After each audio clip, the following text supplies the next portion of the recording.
know, we're ready to try the model again, we'll do this, that, and the other thing. So. Okay, we're a couple of minutes late, but our recording equipment is now on. It's right after 7:03, something like that. 7:01.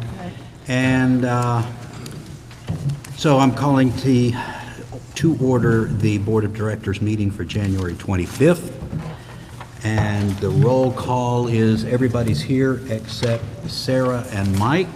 They're both excused. So we have a quorum. And next up is adoption of agenda. I believe there is one recommendation already. Yes, ma'am. I recommend, Mr. President, that we move the discussion about fireworks to just after the task force so that we may, we have a representative of the Emergency Preparedness Committee here, and I hate to keep her 3 hours or so to wait to do her discussions. So, in other words, it would come in under, 12A? become number 6. Yeah, Okay, Or number 12A 7. to 6. Yeah. We'll move 12A up to 6.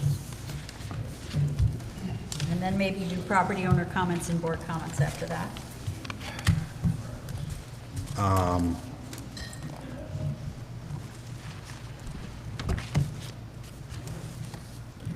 All right, so in front of number 6 then, not after 6. Okay. So that was the suggestion. Do I have any objections for that, moving them in front of property owner comments? Okay, apparently there's no objection, so we'll do that. Are there any other changes, corrections, et cetera? Seeing nobody raise a hand, then why don't I just rule, unless there's an objection, that this amendment, tired, been to the gym, amended agenda be adopted by acclamation? Okay, so now, announcements. Seeing no one make any moves, then there are no announcements. Let's move to the long-awaited and eagerly awaited REC Task Force report. Okay. All right, and if everyone can hear me? Okay. So just to provide an update, there is a handout that was given to the board, but just a general update. We have revised our charter. We finalized our commitment letter, which is the handout. We have our members vetted. We have our authority forms to execute signed by all of our vetted members. And we have drafted an article for the Sudden Valley News regarding the gym. And then also, last board meeting, we were tasked to meet with the GM to finalize the budget, and we also did that. So since the last board meeting, we've had 2 task force meetings. The handout that was given to the board was our main focus last 2 meetings. It was also given to the attorney who provided suggestions, and those suggestions were implemented into this form. I don't know if the board would like to ask any questions about the form at this time. Question from staff? I sent over a authority letter. I asked to be distributed for vetting, saying members of your committee do not have authority to contract for the association. I would like to say that we, the association, should not consider anyone vetted that doesn't return that form. Okay, and Linda, you have the form, the signed forms, right? The last time we met, which was last night, those who that were there in attendance, and not all of the task force members have signed their forms. So I'm going to have to send out some PDFs to other members and get them to sign them, but we're there, we're getting there. Okay, just, I think from the association's point of view, because of the nature of what you're doing in some of the conversations, I don't think we should extend coverage, which they get Dino coverage, until we get that form back. That's fine. Like I say, we handed them all out. If people don't, come to the meeting, I can't, but I can send PDFs out to them. Thank you very much. Are there any other questions about the form? I have another one on the pledge form. Yep. It still, I think, is not clear enough in that the guidance, I believe, that council gave was more of a stronger disclaimer that if you do not collect the amount of funds necessary to operate, this is null and void. And what I see is, it still says, I agree, and action by Sudden Valley to collect the pledge money as a debt. I don't think it's clear enough to say that if this is null and void, and if you do not get the pledge money or the membership by a certain time, this evaporates. And that was guidance from council, and I don't see this in here strong enough. I also would urge you to follow council's guidance on this point. It's interesting because he sent a draft, and that's kind of what we worked off of, and he didn't change anything in there, so. No, that- He made some points He in did his in his cover comments, memo. yes, but In his cover memo. everything else he included. We can do that. Yes, ma'am. When I first read this, and I think I figured it out, but I think it's not real clear, that the $280 is actually for a 10-month period, is that correct? Starting March 1st? Yeah, that's correct. Okay, I just wonder if that should somehow be, it doesn't really, it says the goal is through 2018, but it's unclear. I'm just concerned that people are going to wonder, well, do I have what are my options here? $280 a year, or for 10 months, or $50 a month on a month-to-month? Is that what I'm reading? So in the paragraph, it says that the gym will open March 1st, and then above it says that the gym membership is through December 31st, 2018. Right. If you want, we can add parentheses under the paid in full and put 10 months, if that makes it more clear. Something like that, I just feel, because, yeah. They're a little confusing to me. You've got so many payment options. So the month-to-month is if somebody just walks in and says, I'm gonna sign up this month, but I may not next, and then the month before, or the month after I will, is that right? Oh, yeah, for the month-to-month, yep, that is true. So you can come in anytime and pay $50 for a month. But the $40 a month is if you commit to paying every month for the full 10 months. Yeah, so in our previous board meeting, we had a couple people who had actually operated prior gyms, or operated gyms in Bellingham, and they suggested that we offer these 3 types of membership options. Makes sense, I just wanted to make sure I understood. Okay. Just a question to follow up on that.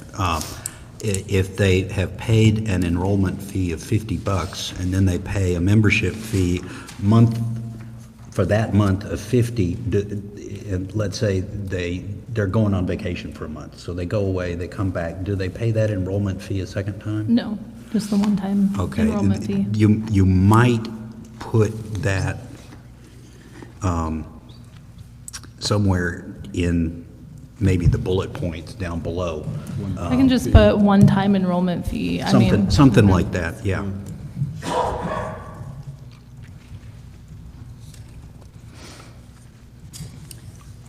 Question? Questions, David and Leslie? I don't know who was first. Yeah, I guess I must have not been paying attention. What's the difference between month to month and 10-month agreement? You're saying that this $40 a month, you're saying somebody who's going to be signing up and saying, I'm going to be doing that. So what's the difference between that for a moment and the paid in full, which is 10 months also?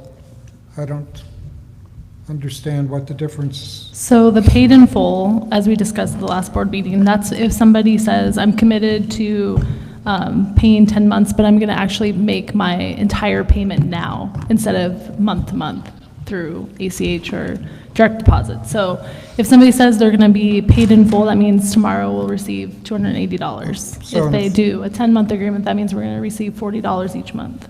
Okay, thank you. And I would just like to clarify from an accounting perspective, we're not actually going to be accepting any funds until you know you have enough pledges. So if someone comes to the front desk and they want to pay, we're going to turn them away until you have enough pledges to support this? Yep.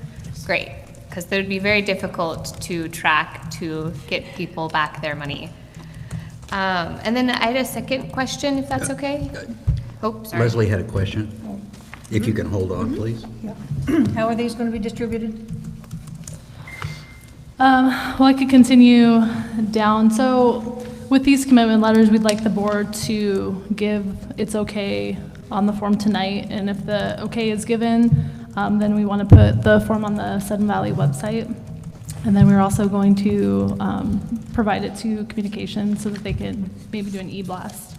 Then we've talked about putting it in the boards, and then Facebook and Nextdoor. And people have already said that they, if it was approved tonight, that we could go ahead and get those done tomorrow as far as getting it out to the public. And then it'll be also in the Sudden Valley News article.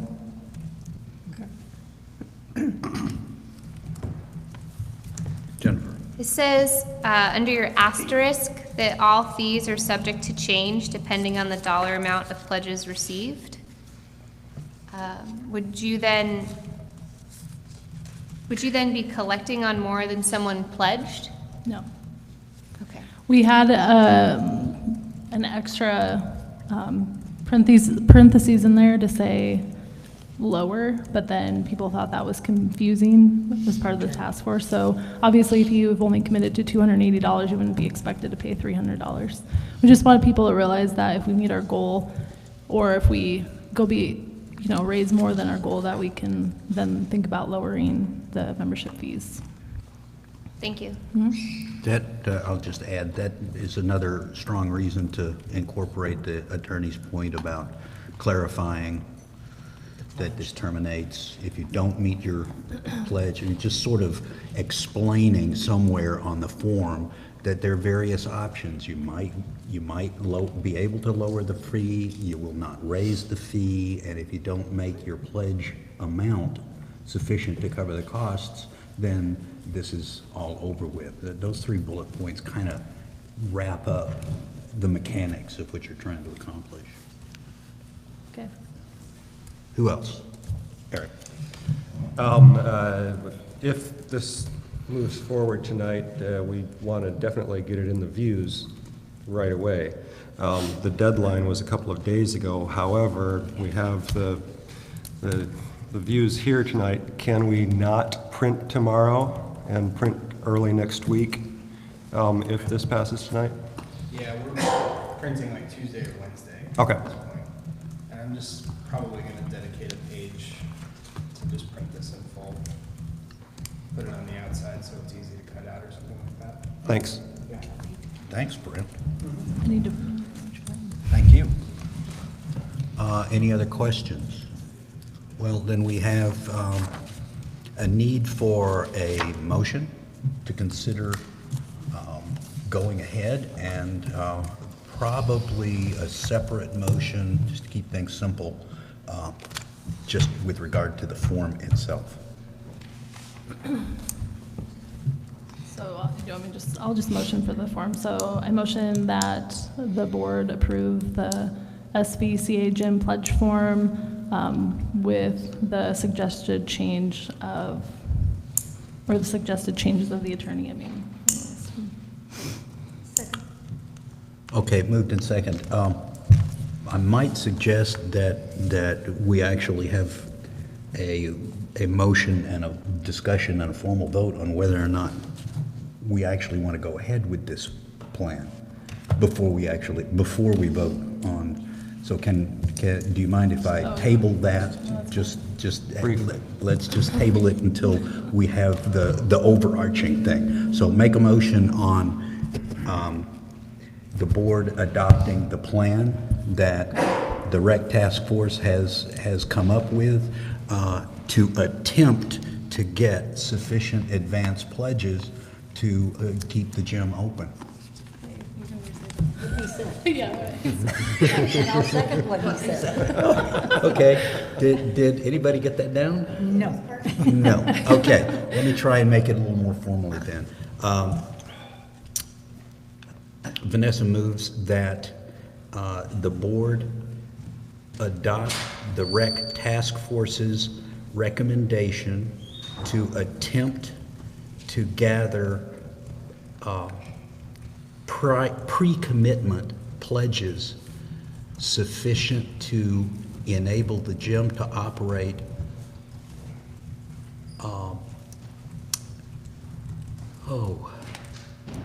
I'm blanking on the word. Through 19 weeks. No, operate on a break even, that's it, to operate on a break even basis for some period of time. How much would you want? 10 months. Through December Okay, 31st. all right, through December the 31st. Should I re-second that? You probably should, and then. It sounds and then good to me. We needs to have it read back to make Yeah. sure I hit every point that I needed to hit. Shall The I- board, I can do it if you want, it's up to you. I don't care. Do you You type guys fast? No. arm wrestle. Do I have it? Okay, go ahead. Okay. The board adopt the rec task force attempt to gather pre-commitment pledges. Recommendation to attempt, Sorry. yeah. Rec task force's recommendation to attempt to gather pre-commitment pledges sufficient to enable the gym to operate on a break-even basis through December 31st. Beginning. Okay, a suggestion to add, operate March 1st through December 31st, 2018, might as well say. Any other suggestions while we're working on this, noodling about? Okay, Who's a second? so made. and- Seconded, yes. Seconded, okay. Now, let's have a discussion, and if we need one, if we don't, then we'll just kick it off. Quick question. And looks like staff has a question. Okay? What happened to February? It's not feasible, so if we get the commitment letter out starting tomorrow, we hope to update the board on February 8th, and we're going to tabulate what we have so far by February 7th.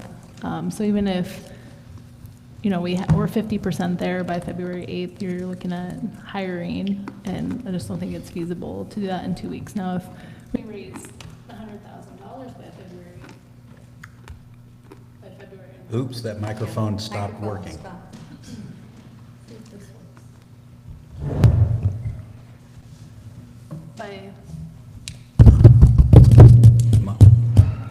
By, Nope, both of those are, oh, this one works. This one work Yes, now? no. No? Yes, there we go. Five and There we six, go. yeah. So if we raise $100,000 by February 7th, then we have been asked by community members to open it sooner. But that would be, again, at the, vote of the board. So we thought March 1st was a more realistic timeline than February 1st, or February. I'd like to make a comment. Logistically, for us to open on February 1st isn't a reality. There are no actual enrollment forms yet. Currently, anyone that uses that gym has an agreement with the YMCA, which also has a liability disclaimer on it.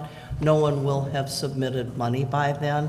And if we could move forward with this, the next step is to have an actual enrollment form where people will actually pay their funds and stuff.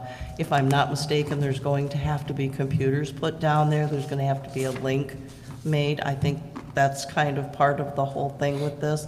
I'm not sure if we've done our walkthrough with the Y yet, but I keep hearing, yes, this is going to stay and that's going to go. And we need time to, especially like the AED that's down there now. If that's not ours and it's theirs, we have to replace that in an emergency kit for down there in case somebody gets hurt. All that's going to have to be done first, and you're not going to do that in a day, or even 2 days. I would say staff doesn't agree. What's your input? I believe that if you close the gym, the chances are that you're not going to open the gym again. That's what I think is going to occur. And I think that's the majority of the concerns. I've signed licenses with the yoga club to give them a club purpose so they can keep operating. And tomorrow I'm going to sign a license agreement with aerobics so they can keep working. And their biggest fear is once the door's shut, they're not.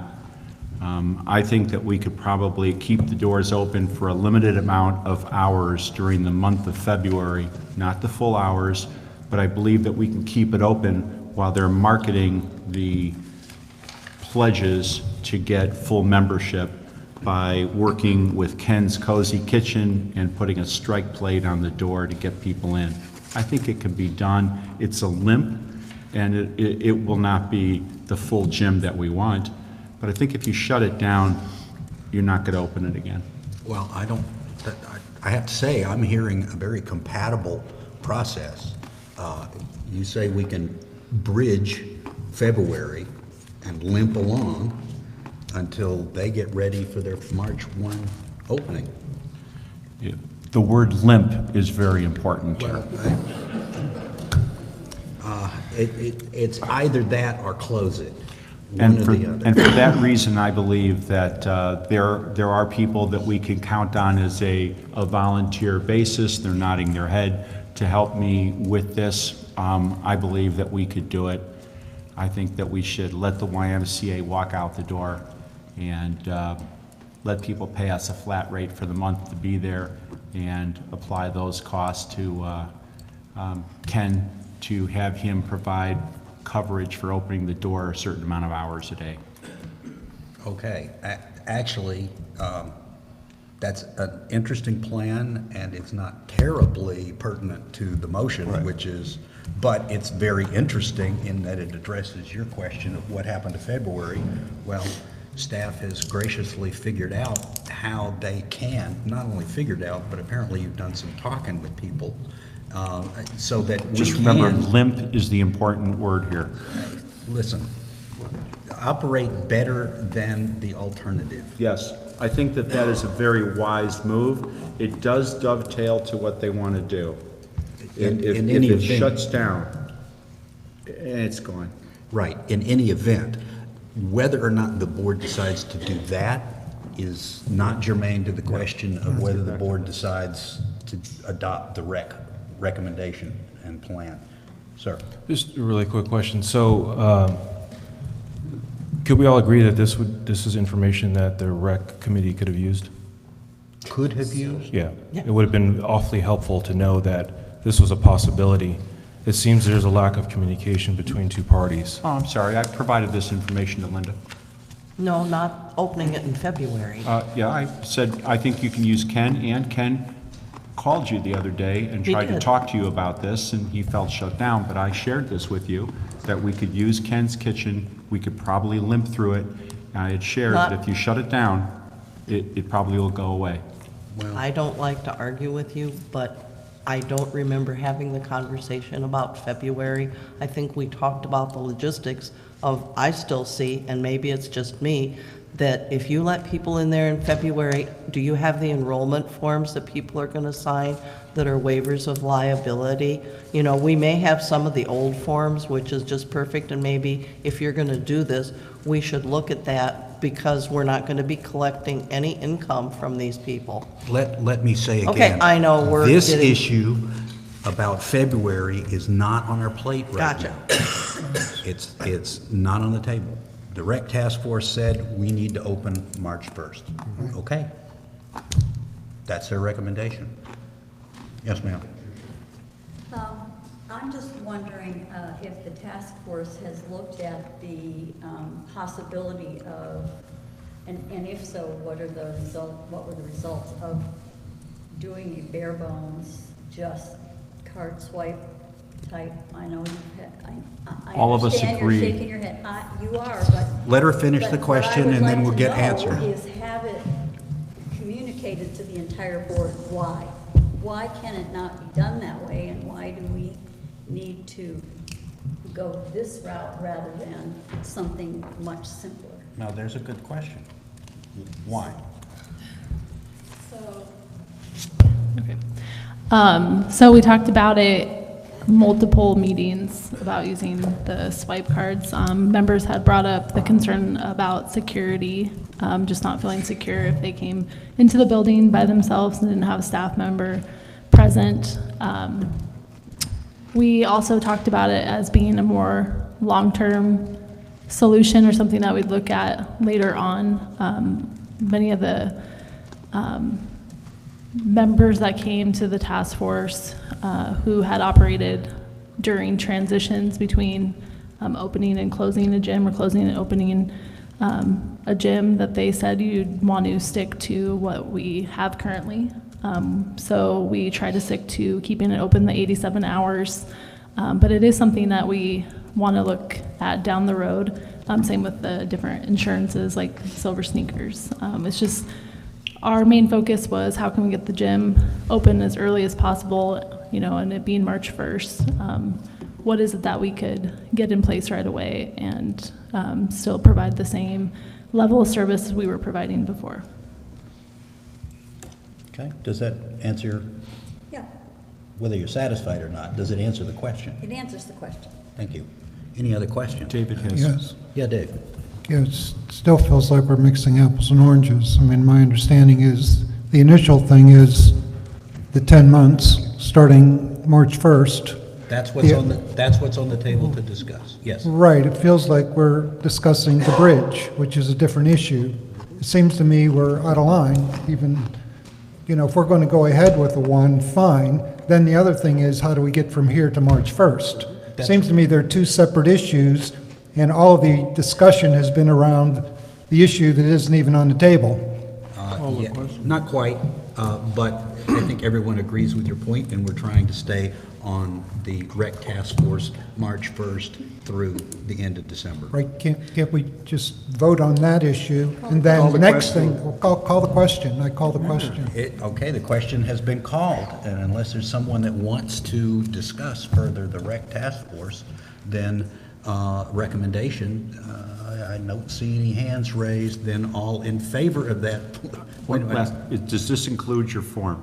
No, it does not include the Thank you. form. Right. Okay, so all in favor of the recommendation to do a, as I suggested, an interim 10-month proposal that is cost neutral to Sudden Valley, generally along the lines of trying to get people to pre-enroll so that we can find out if it would even roll, much less fly. Right. Okay, all in favor of that proposal, please indicate. 1, 2, well, that looks unanimous to me. Okay, done deal. Next motion is the motion you already made, which is, okay, now we have this form. Let's take a look at this form. And the motion is basically to adopt this with some changes as suggested by conversation tonight and the council, which I think I summarized in the 3 basic points of to clarify that the fee won't go up, it might go down. To clarify, we're not taking any money. And to clarify that if we don't get enough pre-enrollments, then the whole thing is off. So those 3 points needed to be added. And I think everybody agreed to that already, pretty much, in making the motion. So that motion with those clarification is on the table, and I second it. Okay, all right. So now it's open for discussion. And Odell and Leslie, or did you? Okay, fine. Sorry, Leslie. And then staff, yeah. The third thing that you mentioned, which is significant funds to open, is nebulous. Are we going to clarify that at all, or just, I actually would suggest that we wait until the end of February and look at what we have. And then that's the go, no-go point. I would ask you to clarify how we would know tonight whether or not what the right number would be when we get there. Are we going to think about that some more? I mean, we basically adopted the proposal. The proposal didn't set how much Exactly. You can make another motion, you can say, let's table this again. Frankly, it sounds like what you're suggesting is something that's way more detailed than this form needs, but it Yeah. is appropriate to You- running the program. You brought up one of the clarifications, which was going to be, you said, Right. just if there's sufficient funds, but there is no definition of the word sufficient. And that is a very useful point. Okay. I'm suggesting that point doesn't belong in the form, it belongs actually in figuring out does. how we Oh, no, it analyze says the right number here. of forms. Mr. President and Madam Secretary, if you look at the line underneath the form, it says, "All fees are subject to change depending on the dollar amount of pledges received. The goal of the SVCA gym is to cover all expenses, Okay. which at this time are intended to be $94,000." So Okay. if I It's- interpret, you're saying the 94 is the number that Is we're the covering. magic number for me, Okay, okay, thank you for clarifying. for the Does that 10 answer months. your question? Yes. Great. Who else had their hand up? That was, I did. Oh, yeah. It's really conceivable that you might not get your 94 right off the bat, but you'd get a serious chunk of it. So you might be able to launch. I'd like to I'd ask the board to table the form, let it get reworked correctly with the input from the lawyers, and work the issue on allowing it to open if it gets, because it's not all, are you asking for all or nothing? What I just heard was 94 or no go. See, I think That's what I that- heard. Okay, so if you get half the funds, you have enough money to go 5 months and still keep marketing. And so I think that that's a capability we shouldn't preclude. I think the form needs to be reworked. I do think the 3 points that Rich asked for guidance needs to be put in there. And I think that if they have enough money to open the doors and operate for a few months as they're continuing to market, should be allowed to continue to function to see if it can survive. Because if you go for all or nothing, then you won't make it, Well, then. in our still- opinion, but we're going to ask to table the form. Just procedurally, I would suggest that somebody who agrees with staff's point should make a motion to the effect that that if half of the 94, or what would you say, Jennifer, let's say a third of the 94, to allow several months operation? A third gives you, a third of 10 is over 3 months. So you want to rework the form so that way if you receive a third of the pledges, you would open for a third of the time while you continue to market? Something along those lines. Is Something that- like that. Give them the opportunity to continue to market. The only thing that would need to be worked out is if refunds for those who paid in full. But otherwise, I think that sounds like a good way to move forward and ensure that you can at least get the doors open. Well, then I need a board member who agrees with that to make a motion to that effect. Because the rec task force didn't make that recommendation. Your clarification, Linda, was 94 or no go. And so, Is this an amendment to the motion, or is this a new? no, this is just a brand-new motion, Okay. brand-new motion. Yes, ma'am. Okay, I'll make the motion and then You get to do that because you made the motion. oh, good, okay. So I move that we consider, or that we approve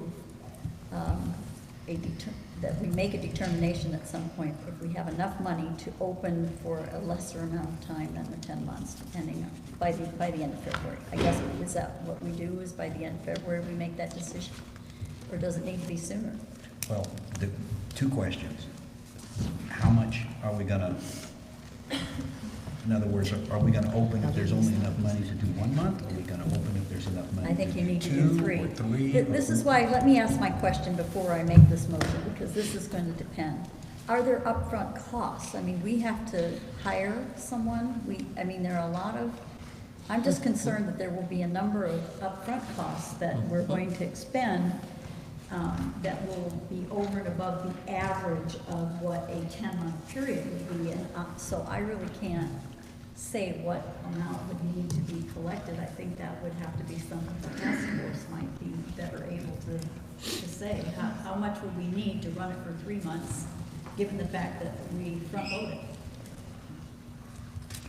So last night, our main focus and what we said last board meeting is that we need to get the pledge forms out there to even get a feeler of what sort of revenue stream we'd be generating. So tonight, we want to get the pledge form approved and moved forward. As far as determining if we have half the pledges, I mentioned earlier that on February 8th at the next board meeting, that we would have a tabulation. We could check in with you then and tell you where we're at. And then at that time, the board could decide, wow, we have $100,000 we can go ahead and open, or, oh, we only have half of that 94,000. Is it still feasible for us to go ahead and open the gym? So I don't think tabling the form, the changes you've asked us to put in are easy to put in and get out tomorrow. I would, be fine if we put those changes together and email them to Larry, and he could say, yeah, that's, fine, and go ahead and send it out. Just a quick email so we can get the form out. So I think it's really important that we get the form out now, because if we're looking at a March 1st go date, we need to do it now. It's going to take a while to have people get the pledge form signed and tabulate those results. Interesting comment. Yes, ma'am? Who else? Okay. I think I have a concern, and it's not going to be a pleasant one. I think it muddies the water. I think if you have people that are using the gym for free, on a limited basis even, in February, is that going to, and I don't know, I'd have to ask some of the people that are on our task force, does that make people put off filling out the forms and making the commitment to the rest of the year? That's a real concern for I think me. a point of information for your comment is I didn't hear anything about staff's suggestion for a bridge mechanism that would allow people to use the gym for free. My understanding is that the proposal was to charge them exactly what they're paying now for the Y, so that we could afford to pay for Ken and his staff to do minimal staffing to guard the door, basically. I'm just saying, there's a lot of things with this, with the opening in February, that really concern me. Point of about order. Just, Let's get back to the form, okay, please. that works. Thanks. Thank you. Good point. Staff? If the board's goal is ultimately to open the gym for a limited amount of time, I think that Carol's point is valid, that there could be some more upfront costs at the beginning and at the end. We'd need to know what those were.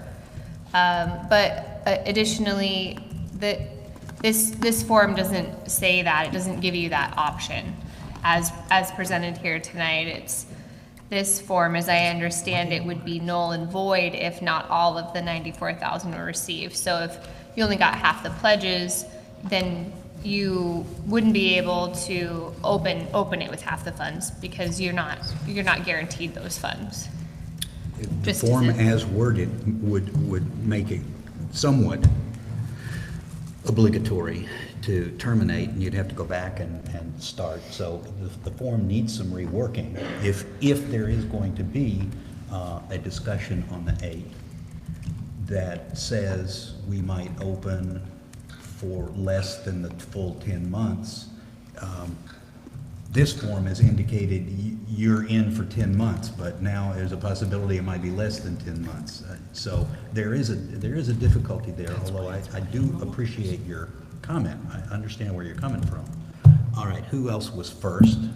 Who was next? Okay, go ahead. We're discussing the actual motion of this form. I don't believe there was a second for Carol. No, there wasn't a second. Carol actually didn't really end up making a motion. Okay. Yeah, I chose not to. Okay. That's correct. Just wanted clarification there. With respect to the question of functioning for some smaller period of time based on a smaller number of enrollees. I'm imagining that the task force explored the math was done based on the full 10 months, which would mean, let's say that you only got half of the enrollees. You actually need all of those enrollees every month to function for the full 10 months, right? Including month 1, 2, 3, which would mean if you only got half of the enrollees, that would only pay for half of your expected monthly expenses. Is that? I think I'm sort of following where you're going. Is there a Right. question though, or? Okay, I'm trying to understand if I'm tracking correctly the math involved here. Because if you, let's say your expected monthly revenue based on the 10 months, 94, so you're looking at $9,400 a month necessary to run the gym each and every month. If you only got half of that in the first 3 months, then we're financing the other half of that. Does that make sense? Yeah, so when we met, what was indicated to us is that this is not in the budget, and we're already having a difficult time funding other things. So there was no other option other than funding it for the 10 months, or it's not a go. It's kind of. I guess I'll make one quick comment to add, I think, some clarification. If everybody paid up front, that wouldn't be an issue. Your point, Eric. But it wouldn't be Because some people sufficient. are paying month to month, and you don't know how long they're gonna be actually paying, and other people are paying monthly. The monthly payers and the paid in full payers might take care of this potential shortfall, because the month to month, they're paying every month as they use it. Same thing with the 10-month agreement, they're paying on a monthly basis. So you're getting those funds up front, and some people are paying in full. So it might not be as much of a shortfall as the full, let's say if we pick 50%, and you got 50% enrollment, you wouldn't necessarily, it depends on who signs up for what program. You might have more than 50% in cash. You might have less than 50% in cash. Just depends on which payment plan they sign up No, I for. understood that. However, and correct me if I'm wrong, but I think that the proposal is dependent on a minimum number of enrollees at this price. I don't know if it's a minimum number of enrollees, it's just what is the dollar amount of the pledges we receive. So, there's those 3 options, but there's also a one-time pledge, because members in our community have said that, we might not even use the gym, but we want to make a pledge just to keep it open for the community. So it depends on the dollar amount received, not the number of people. Well, I think then that I would support finding out what kind of interest we have as soon as possible. Okay, Odell? Yes, in agreement, we need to know how much money we're going to be working with. The only way to find that out is to make the appropriate changes that's going to keep everyone satisfied. Get this out as soon as possible. Yes, Carol? I'd like to just recommend that if we have to make an amendment to the motion, just say that we will approve it contingent on making the appropriate changes based on recommendations of the attorney, and get it done tomorrow and get it out. I believe that's already part of the motion. Oh, okay, then let's, I say call, well, we've got another comment, but after that, I say call the question. Well, that's, Well, I guess what it feels like is the month-to-month 50, if we're talking about having guaranteed a certain dollar flow coming in, revenue flow, that can't be part of our calculations. I mean, this is just guesstimates of, I might have 10 people or something like that coming in month to month. Seems like the ones we can guarantee are the ones that said, okay, here's my $280 up front. It seems like that's what feeds into the 94,000, is it not? I mean, if you're otherwise, it's a gamble. and we're not in a position to gamble. So since I don't have the numbers in front of me and how you came up with those numbers, is there an assumption that every month there's $50 a month people, we're going to get 10, 15, 20 people, or what? Or do we basically said, if we don't get the 280 up front by so many people that gives us our 94,000, forget it. And until that's determined, I'm not sure, this feels really fuzzy in regards to that, because this has to feed into that formula, does it not? This, my take on David's comment includes a question to you guys, which is pretty clear. How many people did you expect that you might get in the month-to-month, no prior commitment row? And how much of that, I mean, were you really counting on them for money or not? You know, is that just an option that you guys were told by other professionals to throw in there because that's common? You could clarify for us. Okay, so, It says that. Just please indicate. The last column in the month-to-month says, under number of months, please indicate. yeah, So you know right up front how many they're pledging to, How many months? how many months they're pledging to, Okay. yes. Calculate that in. Okay. Did you guys make an estimate? no. Okay. The last board meeting, I said to get to the 94,000, we did a percentage for each of these different memberships. I don't have it, I mean, probably do, but.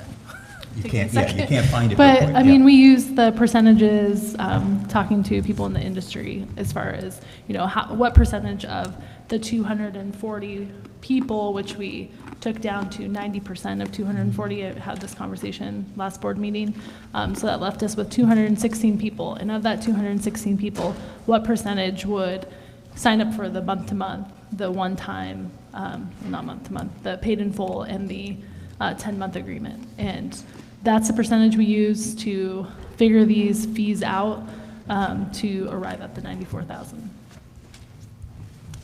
Okay, so that was raised, and apparently by indicating how many months you're willing to buy on this month-to-month basis, they will have some indication of how many months of this $50 they can expect. Okay, the question is, if I said, I think I'm going to be about 6 months a year, I mean, if they put that number in there, that's it, they're bound to it, and they're going to be, whether you show up or not, you're paying 6 months worth of $50 a month. No ifs, ands, and buts, right? According to this document, it says, I do hereby pledge, commit, and agree to pay the Okay. amount noted above. Okay, as long as people fully understand that. That's what I'm getting at. It's like a lot of times, month to month means, well, if I don't feel like this month, I won't, but once you put a number in there, that's it. You're going to show up, or you're still paying us whether you show up or not. Apparently, that's what I read this language as saying, in concert with the indicated number of months, they're agreeing that they're going to pay whether they're there or not. Is that your intent? Yes. Okay, I just wanted to make sure that when It's people, it's very good that you asked those questions, because now we've clarified it. I understand it better than I did before. Right. Thank you. Call the question. Question is called. Is there any need for further comment? Okay, all in favor, please indicate to go with, that we're going to modify this tomorrow and then get it out. That's unanimous. Congratulations. Okay. So do me a favor. Send me as soon as possible an editable version of this, and then I'll chunk in what needs to be chunked in and then send it back to you. Okay. No problem. Okay.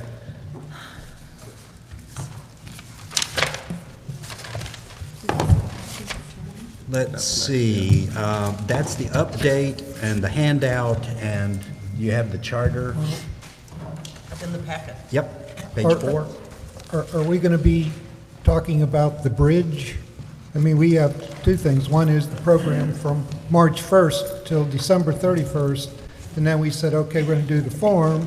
Then the other thing was what Mitch had talked about, the This bridge. Do we bridge need to program. then take action and vote on? We don't need to do it now, but we certainly could do it now. All we need is a motion from a board member to adopt the suggestion from staff that we operate a catch as catch can, make do, limping along bridge for the month of February. I need a motion. We can't do any business without a motion. Doesn't have to be clearer than that. I mean,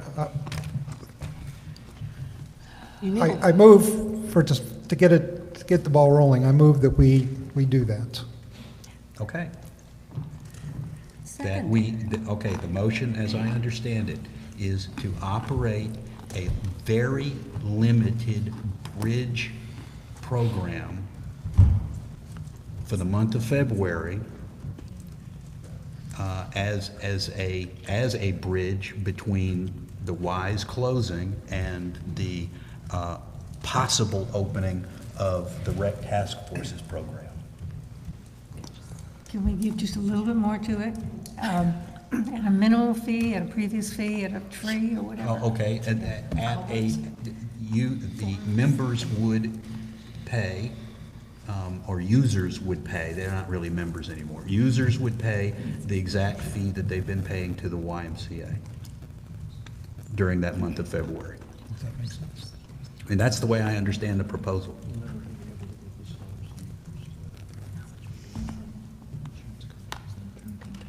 Did I understand that Yes, and sir, you restate did. that proposal correctly? You did. Okay, all right, so that's, It'll be because that's open- your guys' It'll proposal. be the amount of hours that we can pay to keep the doors open based on members who want to keep it open. Limited program from February. That's it. That's it. That's your motion. Yes. Okay. Okay, is there a second?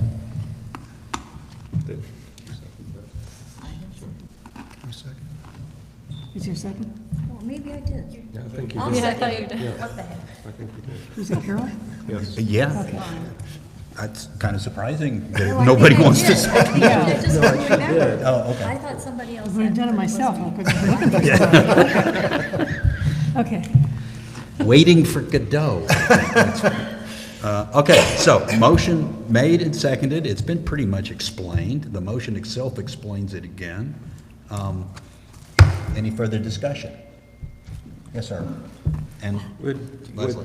Would this be a proposal to operate under that, under those guidelines for the single month only? That's what the motion is. Okay. Strictly for the month of February. I mean, if we need to operate the thing on a longer basis, the board can think about it and do it. I mean, if, let's say, for instance, these guys don't come up with enough money, we might need to do that longer. It just depends. We'll revisit the issue when the facts are better fleshed out. Leslie? Yeah, and I'm assuming that staff is comfortable doing this because you're the ones who made the proposal. And the details, as far as I'm concerned, are up to staff to work out. I don't want any more constraints, you know? I don't want us to micromanage what they're going to do. So I don't think that requires a change to the motion. Exactly. Okay. It's just an opinion. Any other comments? Yes, ma'am. I think the only comment is I know we're putting our article in the views, and I think it would be indicative of letting the members know what else is going on since we're doing this bridge program and the hours of operation, who they're going to give their money to, the whole 9 yards, if they're going to use it during that February period. Well, let me That's all. ask staff, did you have any Yep. intention of making a communication to the community? Brent, do I have time? Yes. Yes. Done. Any further comments? Eric? I would also like to see the marketing for what the task force has proposed be heavily done. Off topic. Point of order.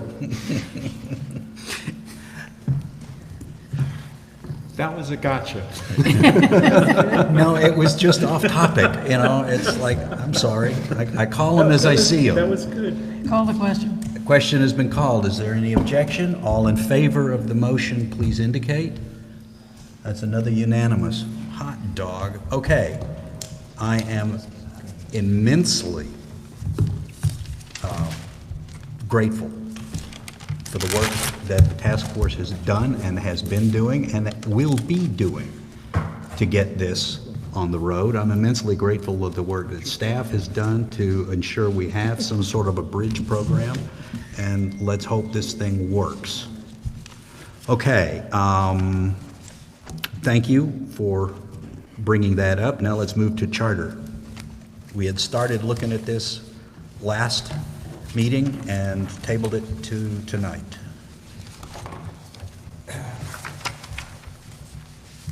So you guys, well, it's now off the table, or I should say untabled and on the table for discussion. Is there a motion? The motion was made last meeting. The motion was to adopt, and the questions that I would have on the charter are, I would not list the task force members. If you want to list the two board members, fine and dandy, but otherwise just leave off the task force members. So we don't know who's going to sign the form and all of that kind of stuff. I would second. So that's a motion to amend by striking everybody except We have Vanessa several and amendments Linda. on the table already. Yes. Okay, all The right, well, origi- let's take care of this one really quick because it's in our minds, and you can remind us about those later. Is there any need to vote on that? All right, by acclamation, then, everything is off except Vanessa and Linda. Okay, Madam Secretary, will you remind us of other amendments that were already on the table? Okay. The original motion was to adopt the task force charter. The First Amendment was to change the word pools to main pool in all places where it occurs, and that was passed by acclamation. The Second Amendment was to remove bullet number 5 in its entirety, and that was passed by acclamation, and I don't know if that occurs. Has it been removed from this copy of the charter? And this copy in front of us, as marked as page 4, still has the original word pools. No, it says main pool. Before it said pools. It says Mine pools. says pools. Yeah, as a task force operation of the Health Club Pool Wells, plural. So it still needs to be Yep. changed. What Oh, I was the see. adoption that we made? Main pool. Main pool. If you look further down in that, It has to in be the- changed I in know, all. in both places, I got All you. places where it occurs. Okay, and Linda, where is the second one that you said, so I can It's just in the note it? very last sentence where it says, main once pool. this is determined. Okay, you did take care of it in Yes, I that spot. did. So we still need to make a correction. Okay, what was the second one? The second one was to remove bullet 5 in its entirety, and that passed, and I do not see 5 bullets here now, so it must have been removed in this version. This was all removed. Yeah, it looks like that was removed. Okay, so that one's Yes. done. And then it was tabled till the next meeting, and here we are. Okay. Okay, so there was so this essentially is just typographical error. So, and it's already been approved by acclamation. So are there any further comments? Staffs? Item I raised last time, Mr. President, this talks about a strategic plan, and you're looking for a 10-month plan. I do not see trying to solicit any outside corporations. This is all based on members' funds. So I will remind the board that there's been a tremendous amount of discussion in the community about why outside agents and outside corporations have not been solicited to help come and run the pools or any of our rec.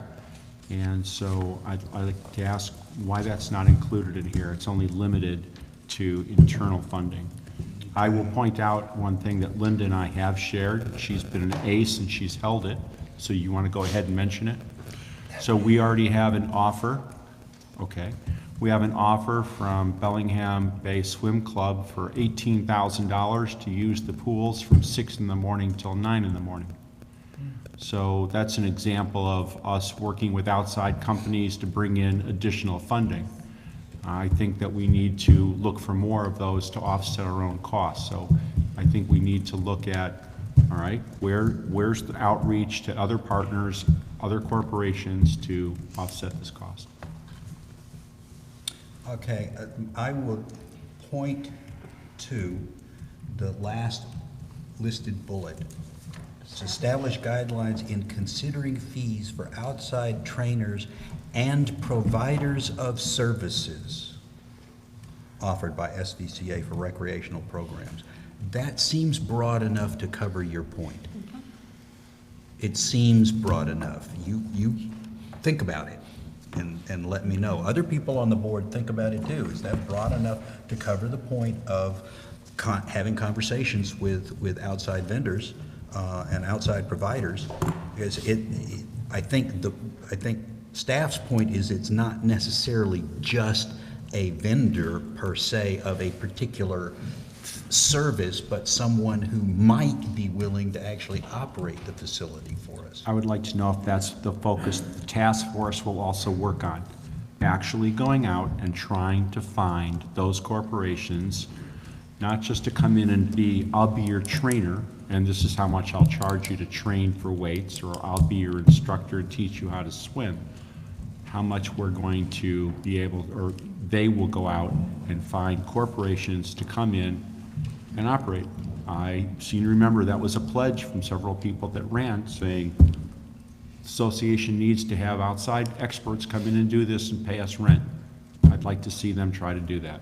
Well, I just will ask the two heads of the task force to clarify whether or not that bullet, providers of service, is broad enough to encompass a service such as actually running a health club or recreational facilities for us, or if you intended to make it more limited only to yoga and Tai Chi, et cetera, et cetera, et cetera. I mean, that's a question for you guys. Much more limited. You know, we were told that we deal with 2018, and that's what we tried to do in the 10 months that we feel we can get funding to operate.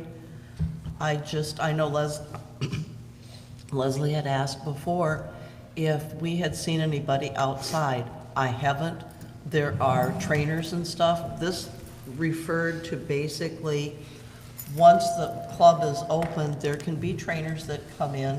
There can be other people that we used to have several people that have programs. For instance, Mitch says yoga, there's aerobics. We understand that. And that's what this last bullet referred to. Okay, so that bullet does not refer to, for example, the Boys and Girls Club coming in here and doing what the Y used to do. No. Okay, so they clarified that was not their intention, and so staff's question is still valid for the board to consider in determining whether or not this charter encompasses what we had intended the task force to look at. Does it adequately address the issue of somebody else running the health club for us? And do you want it to say that? So that's for the board to decide. Comment. Yeah, I think what we're talking here about is the difference between providing services, which is what this bullet speaks to, and providing revenue, which is what the, I had heard people yeah, said we needed okay. to do. So that to me is the discussion that we should be having. Okay. Should we be trying to provide revenue? All right, that's a comment. Would you like to make a change? Would you suggest language? I was can- just clarifying what I think the discussion is about. Okay, These all right. two, All different- right, then we'll continue discussing vaguely the issue whether this charter should cover that particular point, given that that is, as I recall, one of the tasks that was given to the task force. Okay, good, just a question. Yes. the board then could make the recommendations to the task force for them to change it to incorporate what Mitch is just talking about. We are looking at the charter right here. We can make, this is a board committee, so Right. they may not like being tasked with that, but we can task them with that. They All can right. come back and say, we don't have the staff, we don't have the time, we don't have the volunteers. They can tell us whatever they want to tell us, but our responsibility is to tell them what we are asking them to do. I guess a motion that I would make then is to incorporate what the GM has suggested with regards to having explored at least outside with service companies that would in effect provide a revenue stream to help support this. I'm not sure what the best words are, but Mitch, help me out. Well, I'm personally a little concerned about focusing on a revenue stream. And Okay. more focusing on providing overall recreational management services. Sounds good. I'll take that as to finish up that motion to provide overall management services. Okay, so consider and evaluate providers of overall management services for Sudden Valley Recreational. Yes. Okay, are we changing, is this an No, amendment to we're this? adding. We're adding a bullet, Okay. a fifth David is bullet. suggesting that we add a bullet. I'm helping out with some Okay. wording. So evaluate and consider potential providers of overall management of SVCA recreational activities. Yes. Thank you.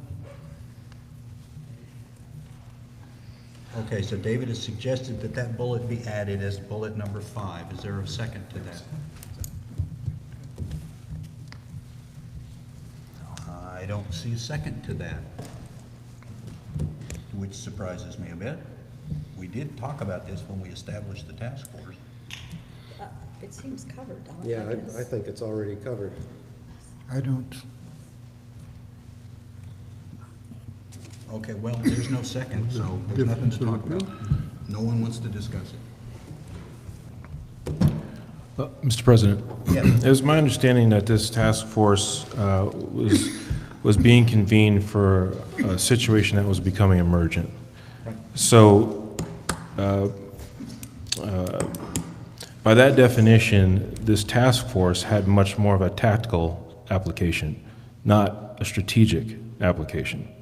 What we needed to do was focus on what could keep our amenities running right now. As far as bringing corporations, to use the wording, that's going to be something that's more going to be long range, but can be looked at in the near future. But right now, we needed to focus on getting this open, and I believe the task force is well on the way to accomplishing that. So I guess we just kind of needed to remind ourselves that the task force was more like a tactical tool to deal with the emergent situation right now. I'll just say very quickly in response, that was my understanding of the original purpose. Yeah, it just seems like we're kind of trying to push two things, yeah. My understanding of the broader discussion, though, in the context of tactical, is a tactical approach, go out and find somebody who can come in here quick and just take over and move on. Now, again, as long as that tactical approach happens within the year 2018, then it's not strategic in the sense of 2019, 2020. But I don't know if the task force has actually evaluated whether there are companies that come in and do that. I think what I'm hearing All right, and I guess that since we're talking about it, I'll just say, I've seconded this so that we can continue talking about it. What I'm hearing from that is that we need to look at that option on a tactical basis, on a short-term basis. Is there somebody who can come in and pull our bacon out of the fire? Right. It seems like that would be covered under providers of services offered by SVCA. Well, that was my original thought, but Linda suggested, no, that was not what she read that to mean. So, that's the way I read it, but that's not the way she read it. Point of order question here. Yeah. The motion that David proposed and that died, Well, it's actually on the table. I'd second, since we're talking well, about now it. you second it, but I thought that Odell was speaking to the underlying motion of accepting this. We are doing both. We're talking, do we need to clarify this further? And he was saying he didn't think so, he didn't think we needed to, and Linda seems to think that we ought to if the board wants to make sure that that's done. No, I was preparing to make a motion of a quick little amendment that would satisfy, and that would be to replace the word strategic with tactical. Okay, where is that located? The purpose. Tactical planning support? Yeah. Do you think, Because that seems to be the distinction that we're discussing. okay, so he's making a motion to substitute that language instead of having a bullet point that's longer worded. He's saying if we just put the word tactical in there and Instead of strategic. instead of strategic, and Where? then, is Beginning of that good paragraph enough? 3. What, paragraph 3? Yes. Yeah. Not bullet 3, oh, paragraph 3. Paragraph. Okay. Strategic planning support.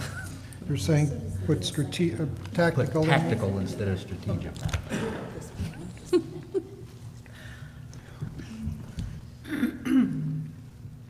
Would you accept? No, Okay, very good. Yes, ma'am. but that's just one person. Understood, understood, but it was your motion, so, Nope, wasn't my motion for the tactical. understood, understood. The bullet point is your motion, so. Oh, right. So, this amendment that Eric just made has not been seconded. Is it going to, No, I was discussing that as, I had understood that first amendment request had been tabled.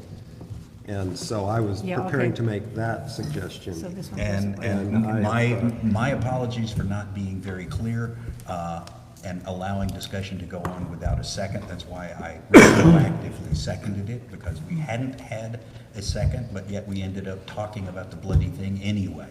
So it's still live, that proposal to add an extra bullet to talk about potential providers. Okay, right, And that's consider based potential only providers, okay. on Okay. David's understanding of what Linda read her proposed language, or the task force's proposed language, to me. That it was just for providers. Now, I've got several hands, and was yours one of them? Okay, let's go with you. You're on the friggin' task force. All I was going to say is, at our last board meeting, some of the community members had made a point to say that they were happy to not have a corporation downstairs, that they appreciated that Sudden Valley was taking back the gym. So from what I'm hearing in the community is that, we want to take back this amenity and make it ours again and make it self-sufficient. I agree that bringing a corporation in seems more of a long-term focus, and I don't think that's what the task force was set up for. Okay, that's a fair comment. Thank you. Who else? Leslie and then David. Okay. Yeah, and this amendment as phrased does not exactly reflect what it was that I was asking. What this amendment says to me is that we're looking for another company to manage it. Well, we had a company to manage it, and that was the Y. And this just says another company or another management source. What I was talking about was some way to provide income. And that would be maybe it would be another management company or something, but that would provide income, and it wouldn't just be another cost to us. So if it's going to cost something to us, we might as well run it by ourselves. As Vanessa was saying, I also have heard the comments about, let's take back our own amenity, unless we can provide a better way to manage it. Okay, so So I'm opposed to this amendment. you're opposed to that amendment? Okay. Thank you for that clarification. Yes. David? Well, I guess the timeframes, for example, can we not have both of what we want? One is to be able to ensure that there's sufficient place for our members, not like I think with the YMCA. I know the swimming pool, whenever I went down to check on the hours available for swimming, it was like, oh, you can squeeze in 1 hour, 3 to 4 in the afternoon on Tuesdays, or something like that. It was quite restrictive, and unless I went home and just specifically wrote in on my whatever, I wasn't going to use it. Now, I don't know how many people use this pool, for example, from 6 to 9 in the morning. My guess is it's relatively small numbers. If there are opportunities like that, I mean, it doesn't preclude that it's one or the other. I mean, the sense is we found out once you brought in that company, the YMCA, that had your own ideas and your own programs and that whole package, that you got all of it or nothing, and they took over and they ran with it, then we had those limits. The question here would be if we brought somebody in and we could do what Leslie was talking about, have an opportunity to have some revenue, and what I'm hearing from Mitch, and he's got very good ideas on some of those, where you could have your cake and eat it too. And to me, it feels like if we're having a rec task force and we're going to be taking a look at it, I feel, why are we limiting ourselves? Why not look at both aspects? And it seemed to me we still have the final say on whether that's going to be advantageous for our membership or not. Do those hours and the kinds of conditions, do those fulfill our demands and the requirements that we have to our community to ensure that they have, that we don't get ourselves in a box like we had before. But I think that's doable, and it just feels like I wouldn't want it necessarily to preclude that. And I think these kind of ideas, and for us to be having that in here, just so that we have that doorway to explore those things which can be advantageous, and perhaps we can even be a moneymaker a bit. It's not going to make us a ton of money, but at least, pay for some things we need. Okay. I have one comment. I don't see anybody else's hand up. My comment is evaluate and consider. That's the purpose of evaluating and considering. Is to, how much, you ask these people questions. Are you going to bring us money? Are you going to give us flexibility? And if they say, no, we can't guarantee money, and you get zero flexibility, that puts them kind of at a disadvantage in that process. Whereas somebody else could come in and say, yeah, we're going to give you some money and we give you all the flexibility you want. That gives them an upper hand. I think this gives us the ability to do what Leslie asked for, which is consider whether or not this is a good fit for us. Now, the question that I have about this or anything else, we tasked the task force with getting a job done quickly. Okay, and this was part of our original discussion, is go out and take a look at some folks. But we're hearing from the task force, both there's not enough time and some community members don't like that idea. Okay, so the task force is telling us they don't want this. All right, now we can say, the heck with you, you're our task force, you do what we say. Or we can say, they've considered this idea and they don't like that idea. I personally am a bit torn. If we look at this on a longer term basis, then it's not in the task force task force's hands, because that task force is over, at least as of the AGM. So maybe that's something for the board to consider longer term, but, Call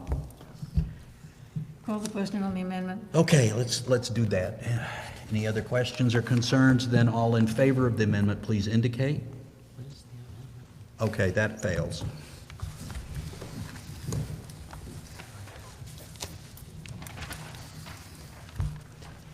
Okay. Call the question on the original motion now. Question called on the motion as amended. All right, I don't see anybody dying to speak. All in favor of the motion as amended, or the charter as amended? All in favor? That's unanimous. Okay. Yeah.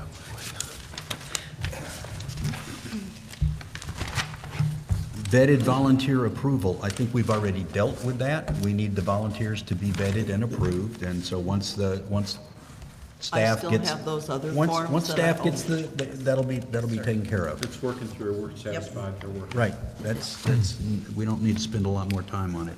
Minutes posted online as submitted. Okay, therefore, we can go to item 12A, the 4th of July fireworks. Thank you for sitting with us while we discussed the wreck. We have a proposal from a community member. So please come on up to the podium and make your proposal.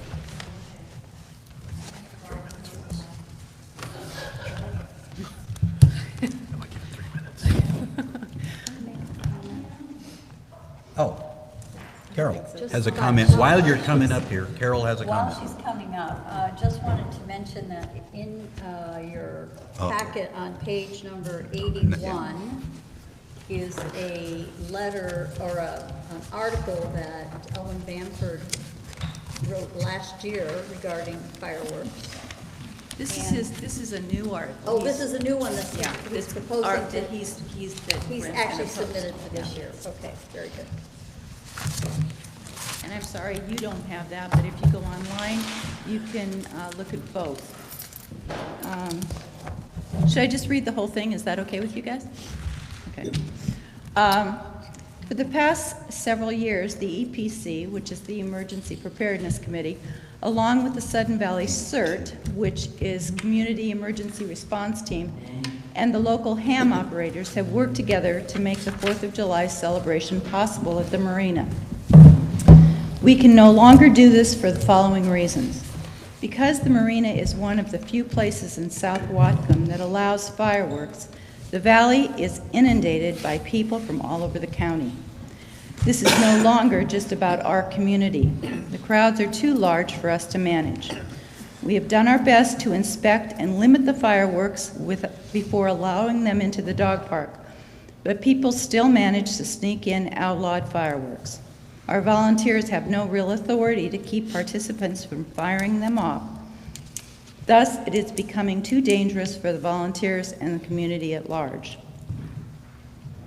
Because the large amount of fireworks being set off, the pollution released into Lake Whatcom exceeds the benefit of the event. Maintenance personnel spend many hours setting up before the celebration and cleaning up after it. We feel the extra expense would be better served by having more security patrol the neighborhoods. However, our main concern is that the celebration is becoming increasingly more dangerous. We have observed many close calls. We have been lucky so far, but the risk of injury to participants and liability to the association is too great to continue the practice. Because of the crowds and increased danger, the EPC can no longer participate in the fireworks display. It is up to the board to decide whether or not the celebration will continue. Thank you for your time. Signed, me. Thank you. Does any board member have a question? I have a comment. Have a question of Grace while she's here so that she can answer the question. If I have a comment, let's let Grace sit down and we can continue a board discussion. Thank you, Grace. And thanks to the committee for an incredible job over the last several years. We have avoided fires that other communities have had. And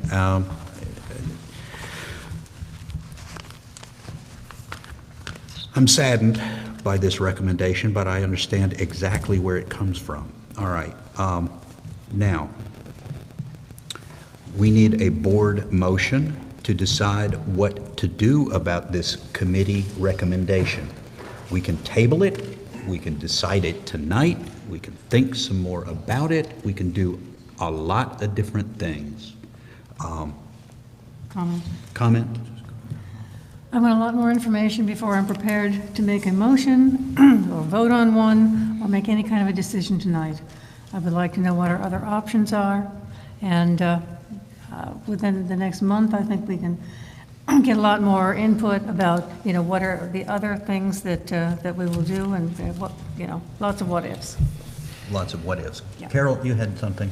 I just wanted to let you know that in the past 2 years, the county has, actually, I don't know how many people understand how CERT works, but for them to be deployed, we have to receive a mission number from the county and be approved to actually do the work that we do.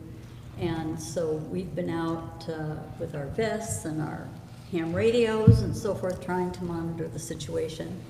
This year, they have said that they feel it is no longer appropriate for us to be deployed.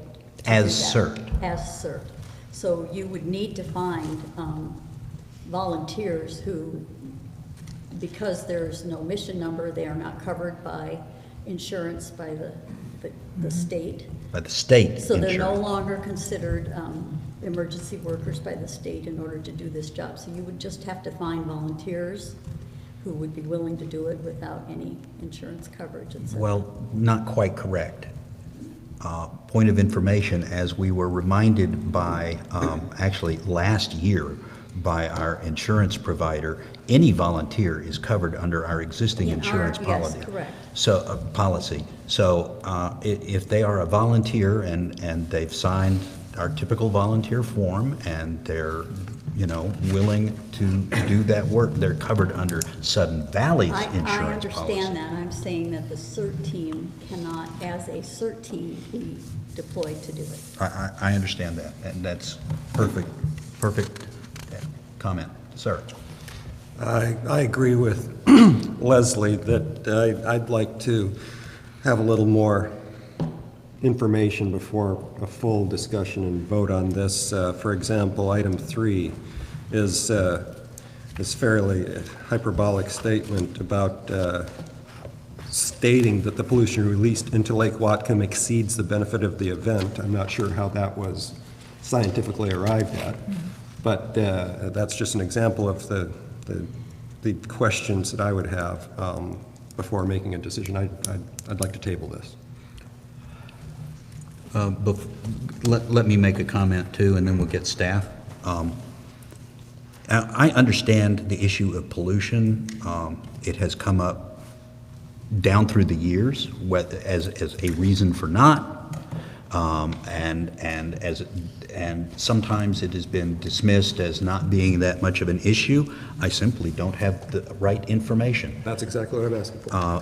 Which is my long way of saying that is one of many questions that I'd like to have addressed by somebody from the county, such as, and our local fire district, because I'm very concerned. For instance, last year, there was a neighbor to the marina who had their own private firework display. Well, that's prohibited. But we didn't have the staff able to go out there and tell them to stop. So now we close down the marina. Where are all those people going to go? Okay, the non-residents, they can go wherever they bloody well go. But the residents, where are they going to go? And yeah, we might save some money enough to pay for extra roving Pacific Security people to tamp down on individual firework activity in the neighborhoods. But how badly will it increase? I have no way of knowing, and I desperately need to have some discussion with people knowledgeable about the issue, let's say Bellingham, because Bellingham recently outlawed neighborhood fireworks displays. What happened after that? What were their problems? How did they deal with those problems? Whatcom is a different matter, and the fire department is a different matter, but we need to get some more input. I just have a whole lot of questions. So if the county would outlaw those, then we have no choice except to not go forward, right? But at this stage of the game, it's still allowed by the county, and we are, It's because of allowed our... in some places, yes. It's not allowed everywhere, but it is allowed in some places. So unless we get some sort of reading from them, if, for example, we approached them and said, make a decision about us, and they said, it's very interesting, you're in a very hazardous situation with regards to it, et cetera, and they pass judgment, then we would have no choice, is that correct? If the county told us not to do it, we probably would have no choice. End of story. Right now, since we're private property, we do have a choice. And so my request for information is not an invitation to have the county forbid it. It's simply, I want to know more what services, if we did that, county, we're considering doing this, what would happen? What do you think would happen if we closed it down? Are we creating, is it good to have a honeypot where people can come to and blow off some steam? And if it is good, will you please assist us and provide us some funding so that we can offset the impact on our staff, because we are not set up as a servant of the county. Again, I just need more information. And staff, and then Linda. There was a table motion. Point of order, there was a motion to table. There was a motion to table, and there is no discussion after that. That's quite correct. I'd like to know what's being tabled because there's no motion on the floor. Right. And seconded. Anybody seconded? It really was only a discussion, now that you remind me. There was no motion, so there isn't anything to table. Good move. Point of Nice order. try. Yeah, it was a nice try. Staff, and then I'll go to Linda. We can say without question that even before and after the times where fireworks are at the marina, they're throughout the entire community, during it, after it, before it. Before it, oh yeah. And we can chase it until all hours of the night, but it's a worthless failure point for staff for extra security, because when the fireworks are reported, they're over, the call comes in, they're long gone, we go. We have a lot of places here that people can go and let go of fireworks we would never get to. I think it's a central point where we can control the chaos as opposed to complete chaos. And so it's controlled to some degree. We think that we also would like to look at the option of being able to charge, to have people come and go to the marina. And if we can rope it off, and so to defer some of the costs. We were just thinking about that. We think that we'd be allowed to do that. But if we turn it off, this is Sudden Valley, and I believe people will enjoy their fireworks. Well, that's one of my concerns, but that's the issue that needs to be addressed by more research, in my opinion, and I believe a couple of other people have voiced that. Linda, and then Carol. I think if we're allowed to, and that's the question, I think if we're not going to have fireworks down at the marina, then we simply say that we no longer allow them here in the association. We You know, already, and they're just just point of not, information, we already do forbid them. but They're then, not allowed. but then you make it so that if you're not going to do it at the marina, because otherwise they do it, it's going to go into the communities. I live up in Gate 5, and normally it's wonderfully quiet. I can listen to all the booms and bangs from down there, but I worry, and there are people that will still do their own displays, it's true, but I worry about the danger to the community Agate Bay, I believe, had an incident last year, if not the year, I think it was last year, had an incident because they allow people. But maybe we need to make more strict enforcement of that and just simply say, this is a rule and we're not going to do the marina anymore. Once again, really, if there's any issue on the table, it's whether or not we table this entire discussion I have a motion. for more research. Okay, well, I recognize Carol first. I move that we ask staff and whoever they want to engage to get us more information about. Okay, do you want to read a motion? Yeah, I Do you just- have one I written wrote this down? down. Please, Right, read, okay. read what I'm going to say, and My I'll motion say is that's the that motion. the board asks staff to bring information and proposals to the board related to fireworks in Sudden Valley By the February, By- which? by the last meeting in February. Last meeting Last in meeting in Can it be February. the first meeting in March? How Yeah, about That that? Oh, works. first Okay. meeting in March is okay. yeah. Just No, keep no, in no. mind, March, April, May, June. Is there a second? Second. Thank you. Thank you. Moved and seconded. Now I Okay. move to table now. No, don't, please, nobody move the table. Yeah, this is just vote on it and say, do it. Yeah. Okay, so the question has been called, but let me ask, is there anybody that want to make another statement or comment about fireworks? Who seconded the motion? Eric. Okay, so, since nobody seems to be wanting that, then without objection, all in favor of this motion, please indicate. That is unanimous, thank you. You didn't have anything else to do? No. Okay, all right, so now we have dealt with that issue, and once again, thank you, Grace, and pass on our gratitude to Mike as well. And we will go to the next item on the agenda, which is property owner comments and board comments. Kind of odd. It's almost in the middle of the meeting. It's very weird. The floor is open. Are there any property owner comments? Come on up. If you're not familiar, the routine is to state your name and your location. I'm not sure that, I'm not sure anybody is. Nobody has stood up, but going once? are you standing up to make a? Okay, so there are no, Hold on. oh, there are two. Close it down. Yes, ma'am. What am I supposed to say?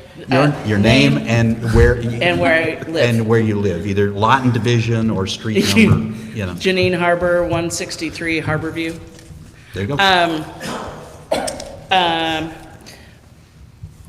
I've been trying to stay in the background and not say much as far as the gym and the recreational task force and all that unless somebody specifically asks me for something. And the only reason why they would do that is because I have over 30 years of education and practical nonprofit recreational experience.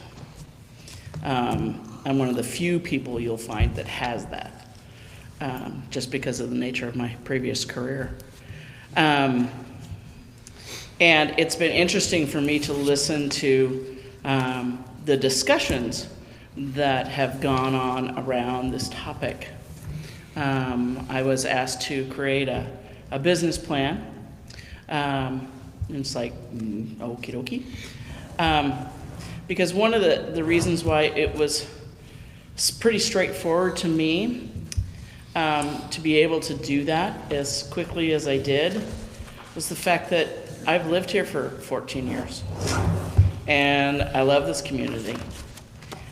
With all the disagreements I've had, as well as all the agreements I've had with other residents, I also know that if I needed help, I could ask them, even if we disagree, if they could help, and I trust that they would. That's one of the things that I like most about our community, is that you don't have to agree in order to help out your neighbor. One of the things that I know that has been bantered around is the question about trying to find a company or an entity that exists that would come in and run the place. I don't think one exists, but if it's anything like the YMCA coming in, one, the Valley's going to lose its shirt because a company would require way more money than we could possibly pay at our rate of dues and the other responsibilities that we have within this community. The other thing that I would really caution against is the fact that one of the biggest reasons why I have seen that the Y did not succeed here was because we didn't fit into their box. A company like that has a brand. They have standards written down of what they can and cannot do. Whatcom Family YMCA is guided by the principles from every other Y in the entire country and internationally. They all do the same thing, from the signage to the placement of signs to the recreation that they provide or don't. They are very boxed in. And one of the things that I discussed with the CEO at the time of the Y when this arrangement was first created was I sat in his office and I said, okay, here's the deal. Sudden Valley is an extremely unique and special community that can't fit in a box. They have needs, we have plenty of opportunity, a wealth of skilled people and parents and families that want to participate. But it can't fit in your box neatly. You have to think outside that box in order to serve this incredibly diverse commuter community. And we didn't fit in their box. That's what you're going to get if you can find somebody else other than, say, the YMCA to run the facility. The other thing I would really encourage you to keep in mind as you're mulling over these questions and components of this building, because that's the way I think about it. I don't think about it as just that room downstairs. I think about it as this building, is that it was originally designed to be a community center. It was originally designed, the philosophy behind turning this horse barn into a place like this is for it to be the heart of the community. It's completely possible to do this. It's completely possible to engage our community, no matter what gate they live in, into things that happen here, to draw them here. It takes thinking outside the box. It takes planning. It takes, volunteerism and knowing how to use, not abuse, your volunteers. As you all know, being volunteers, you can take a heck of a lot of abuse. But if treated properly, you can get them to come back and back and back. So anyway, all that is to say is that if y'all have any questions, definitely I'm open to talking to anybody about them. I've tried to communicate with it in writing a lot of possibilities, because not just that room and not just the pool need to be considered. And if this place, in the consciousness of our community, is talked about as this is our community spot, much more likely to get people to engage, at least in asking questions, at the very least in asking questions. I know for me, just by putting questions out on Facebook, I got a wealth of people very willing and eager to participate in the conversation from all different gates, from all the different sides of the yes and no and all that other drivel that we deal with here. but our community wants to be engaged. We just have to figure out how to do it. And I hope that you guys will draw upon my experience if you think it would be helpful. And I'm here to serve. Okay. Thank you. Questions? No? Okay. Thank you. Are there any other? Yes, sir.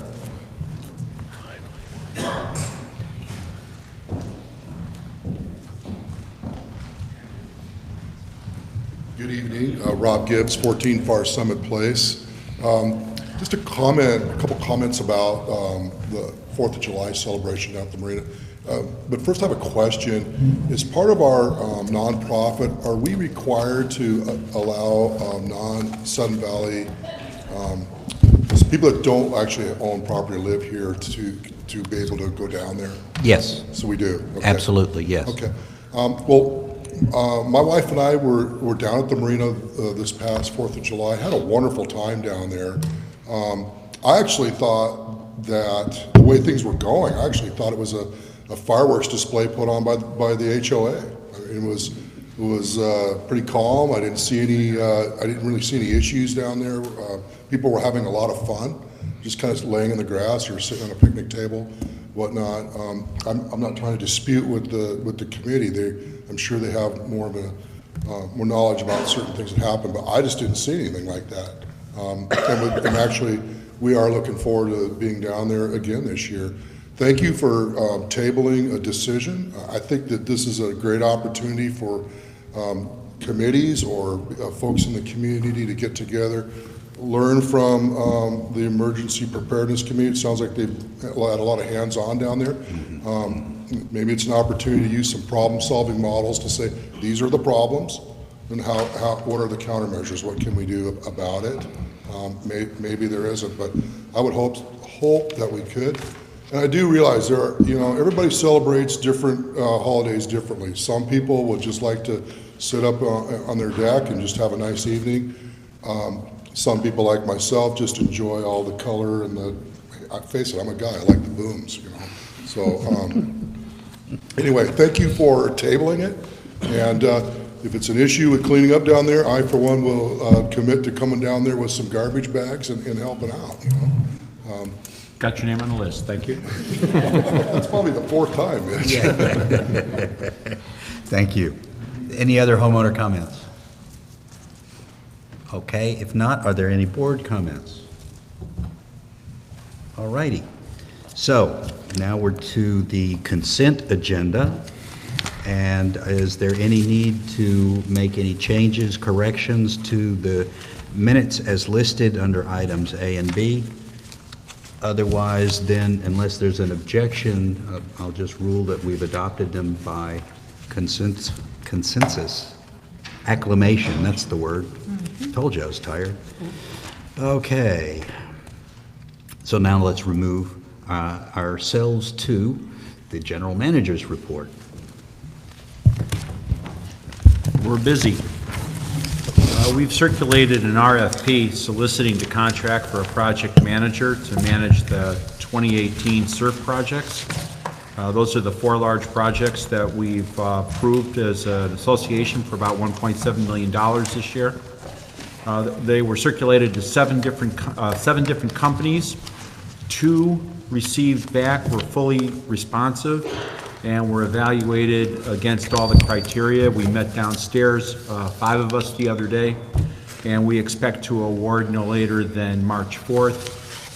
Tomorrow afternoon, reference checks were being performed today by 2 of the other members, and that committee will decide what the ranking is and give them back to me, which I'll give to the treasurer, and I'll ask for the treasurer's concurrence and go forward. Could you please describe this committee group, we?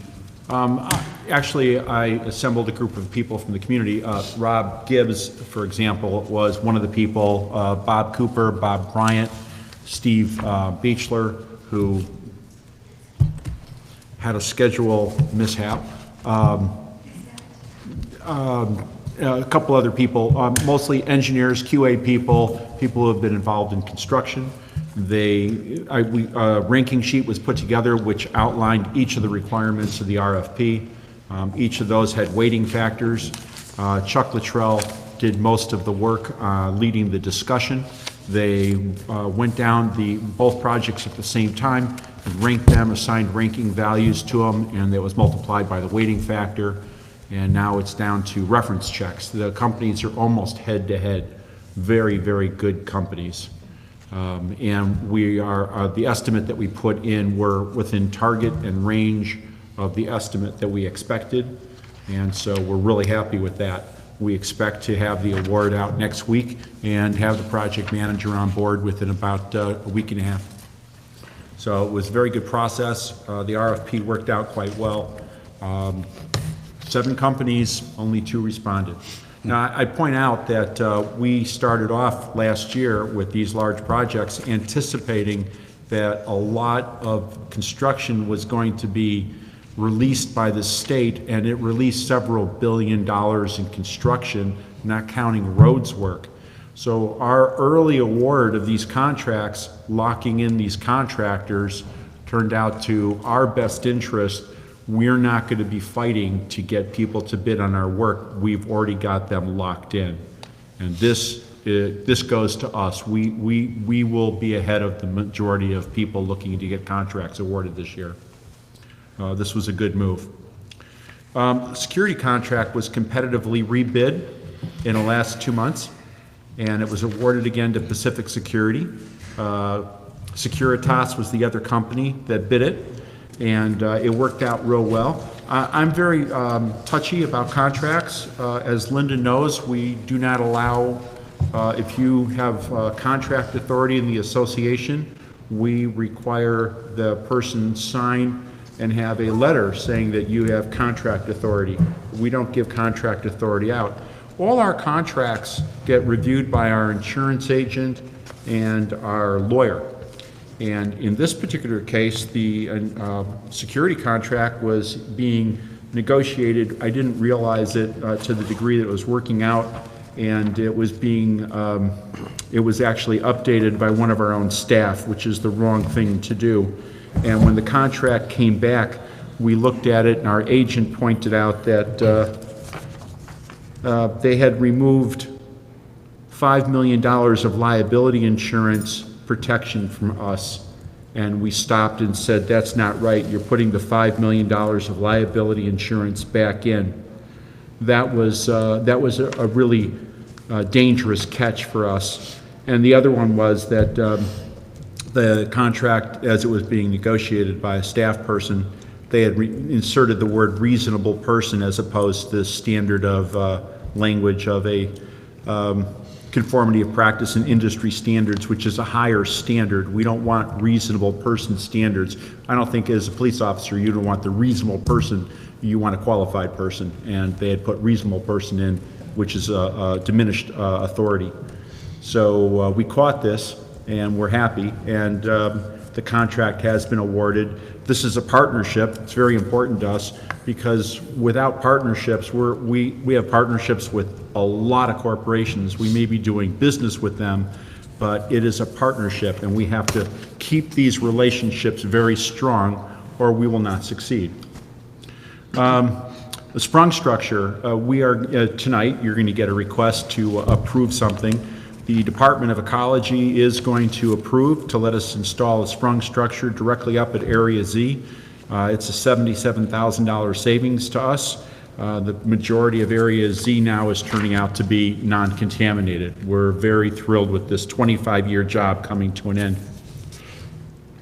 I'd like to know the accounting department has obtained a 15% discount on our 2017 financial audit cost.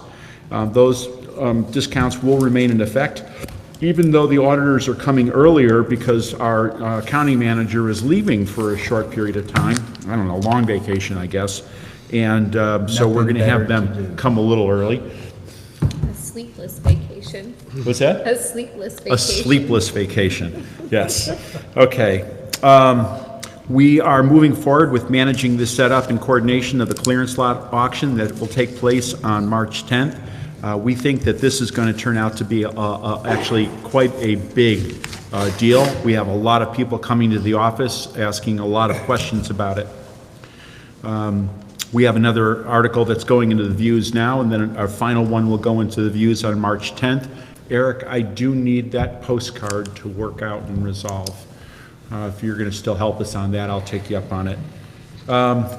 We've been researching the history of density reduction. We talked about that. Well, we're not going to do a definitive answer on density reduction tonight, but we will do a definitive answer for density reduction on March 8th. And on March 8th, we will put a piece of paper on the table approved by our auditors, and we believe right now it's going to say that the funds that we have in density reduction is board density reduction money. And we're fairly certain of that. We've got a tremendous amount of documentation, mostly from the 2011 AGM, which was rather fascinating. But it appears in 2011, the members' density money was transferred into SURF and then transferred right back out, 1.5 million. But the money that was in the board density stayed there. Now, how it all transferred and why, I don't know. Point of information, that's not quite right. Okay. Okay. It was transferred out of the members' density and it was paid into SURF, which paid off the 1.5 million payback for the culvert work.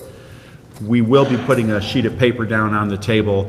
We'll run it past our auditors. We feel that that's probably what's going to happen. Is that correct? Okay. Close enough now, given that it's not anywhere near March 8th. We've been spending a tremendous amount of time doing this research, as has the secretary of the board. And we appreciate all of your help. On the HR side, we have gone through our sexual harassment training for staff. We're going to be getting more training in complete harassment, hostile workplace during the month of February. That's gone out well. From orientation, a sexual harassment policy was requested from staff for the board and committee members. That's here. It's in the packet. It has been legally vetted. It's for discussion tonight. The new sick leave policy based on the initiative 1433 took effect. It's already implemented and it's operating. 2 years ago, the membership voted to give us a full-time ACC person. Well, the regulatory and ACC requirements for her are ramping up, and we're redefining that position. She is heavily focused right now. We've moved her off into the office that the security manager was in, and the security manager has now been moved into the security building. So they're now living there full-time and working more closely with our security staff so that we can have a much more consistent implementation of standard operating procedures. We're working with a specialist and our insurance agent from HUB to create an accident prevention committee and the entire program, including a safety program. Lisa has that action, and she has the month to have that up and in fairly good shape when I come back.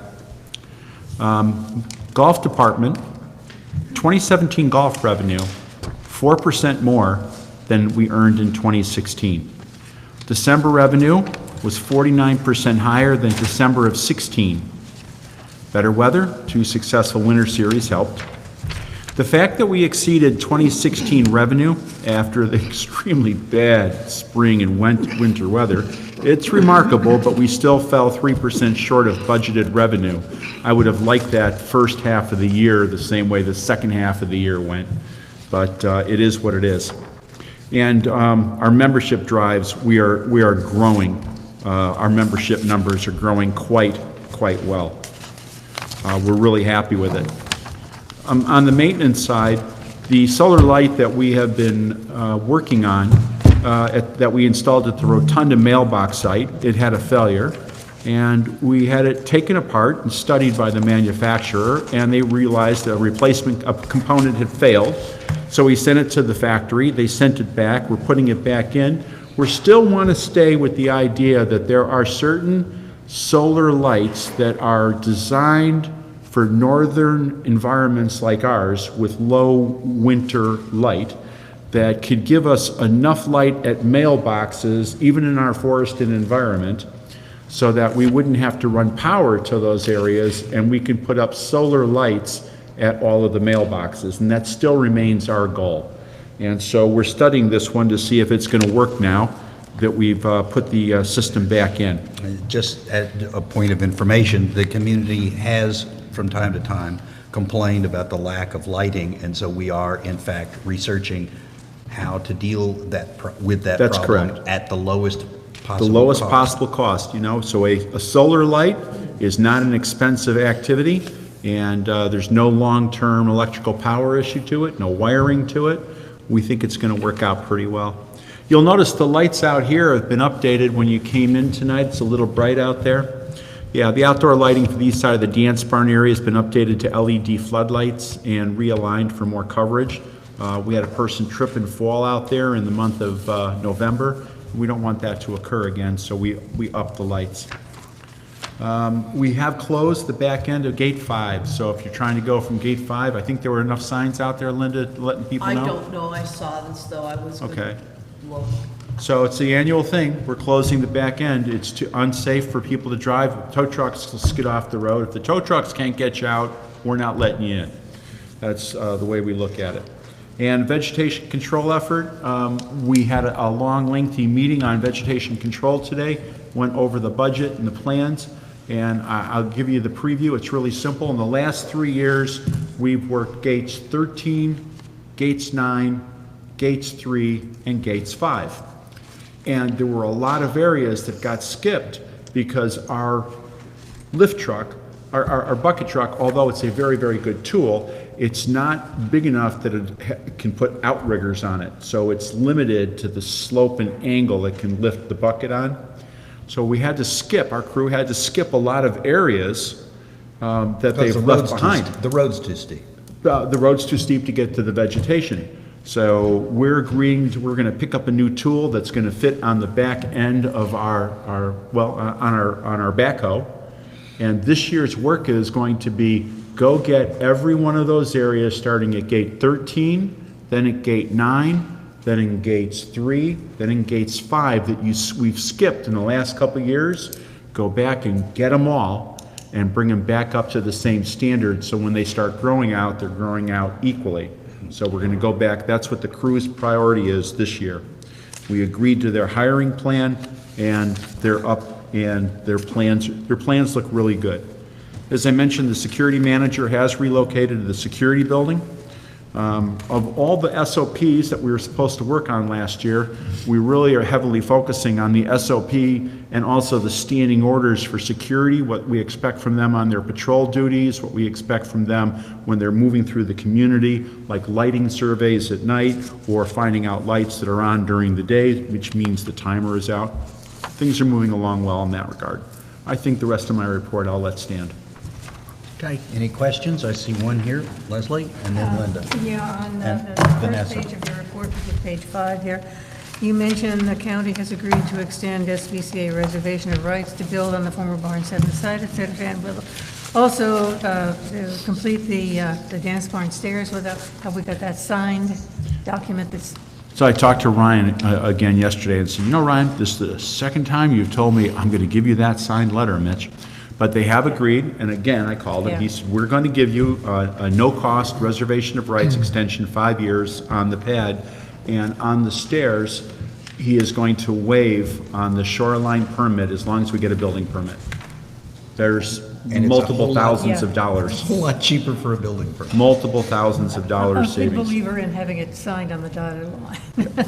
You know, I might just go visit him tomorrow. We have to go downtown for that, so maybe I'll leave a little early and go pay a visit to the county. That's right. It's always a good idea, and Yeah. and the head of county planning is retiring in 2 weeks, so I want to go say goodbye to her. Oh, really? Yeah, she's, Sam Ryan's retiring. Oh, wow. Okay, you made a reference to us going downtown tomorrow. Mitch and I are going to be meeting And with... Leslie? And... No. No? Yeah, you and I. You and I are going to be meeting downtown. with some replacement staff to deal with it's been dragging on for at least a year and a half now, but probably longer. They're thinking about spending some money on environmental remediation inside Sudden Valley. $600,000 plus dollars. Potentially. I mean, it's all squishy because they don't actually have money allocated. They're really looking at, this is what we think we would like to spend as your chunk of the county. And the original staff person that we've been having some conversations with left, so we're going to start the conversations over again with the interim staff person. Again, this is all very, very squishy. Long-term planning at the very best. But it might must be happen. done. It must be done. At the best, their work might start in 2019, but we have to start working with them now to make sure that if they're spending money out here, it's helping us instead of getting in our way. Yes. I think that it was simpatico with the work that we're doing on the surf work, for them to be able to do the same work, and I think that this person will probably see you can save money and get more work done if you do it at the same time we're doing it, or at least do the same permitting. Let's hope. Let's hope. Linda? I just had a couple of questions for you.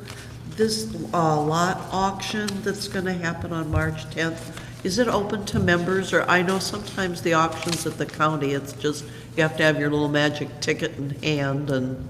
No elected official of Sudden Valley, nor an employee of Sudden Valley can can participate in the auction. It is open to members, it is open to non-members. We have 20 lots and 9 ULIDs now. And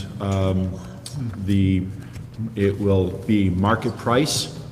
And the final February article, or the March article, will have the final terms of auction. And we're dialing it in. We're following the county's rules, but it will be a slight modification to the county rule because we're private money. But it'll be here in the dance barn, and judging from the amount of people who are calling and coming in and getting information, I think that we're going to have a pretty good turnout. I'll just ask him to clarify that when you say it, county and money, they take cash, and we would like to avoid taking cash. We will not take traveler's checks, so we'll take cash. We will take credit cards for the price of the lot. We will not take a credit card for your dues, because we can't do that. All right, so we will take a credit card for the price of the lot. We will take a credit card for some things, but when we come to closing out, it'll say that we're going to reduce our dues, but we will probably have 2 armed officers here. It was just the other thing that I wanted to say about the credit card is I had never heard of that. And I think one reason the county doesn't do it is just the treasurer simply said it's cancelable. So in other words, a month down the line, you can have transferred things. And if Whatcom Land Title is here, I don't believe they take credit cards to do their fees either, so.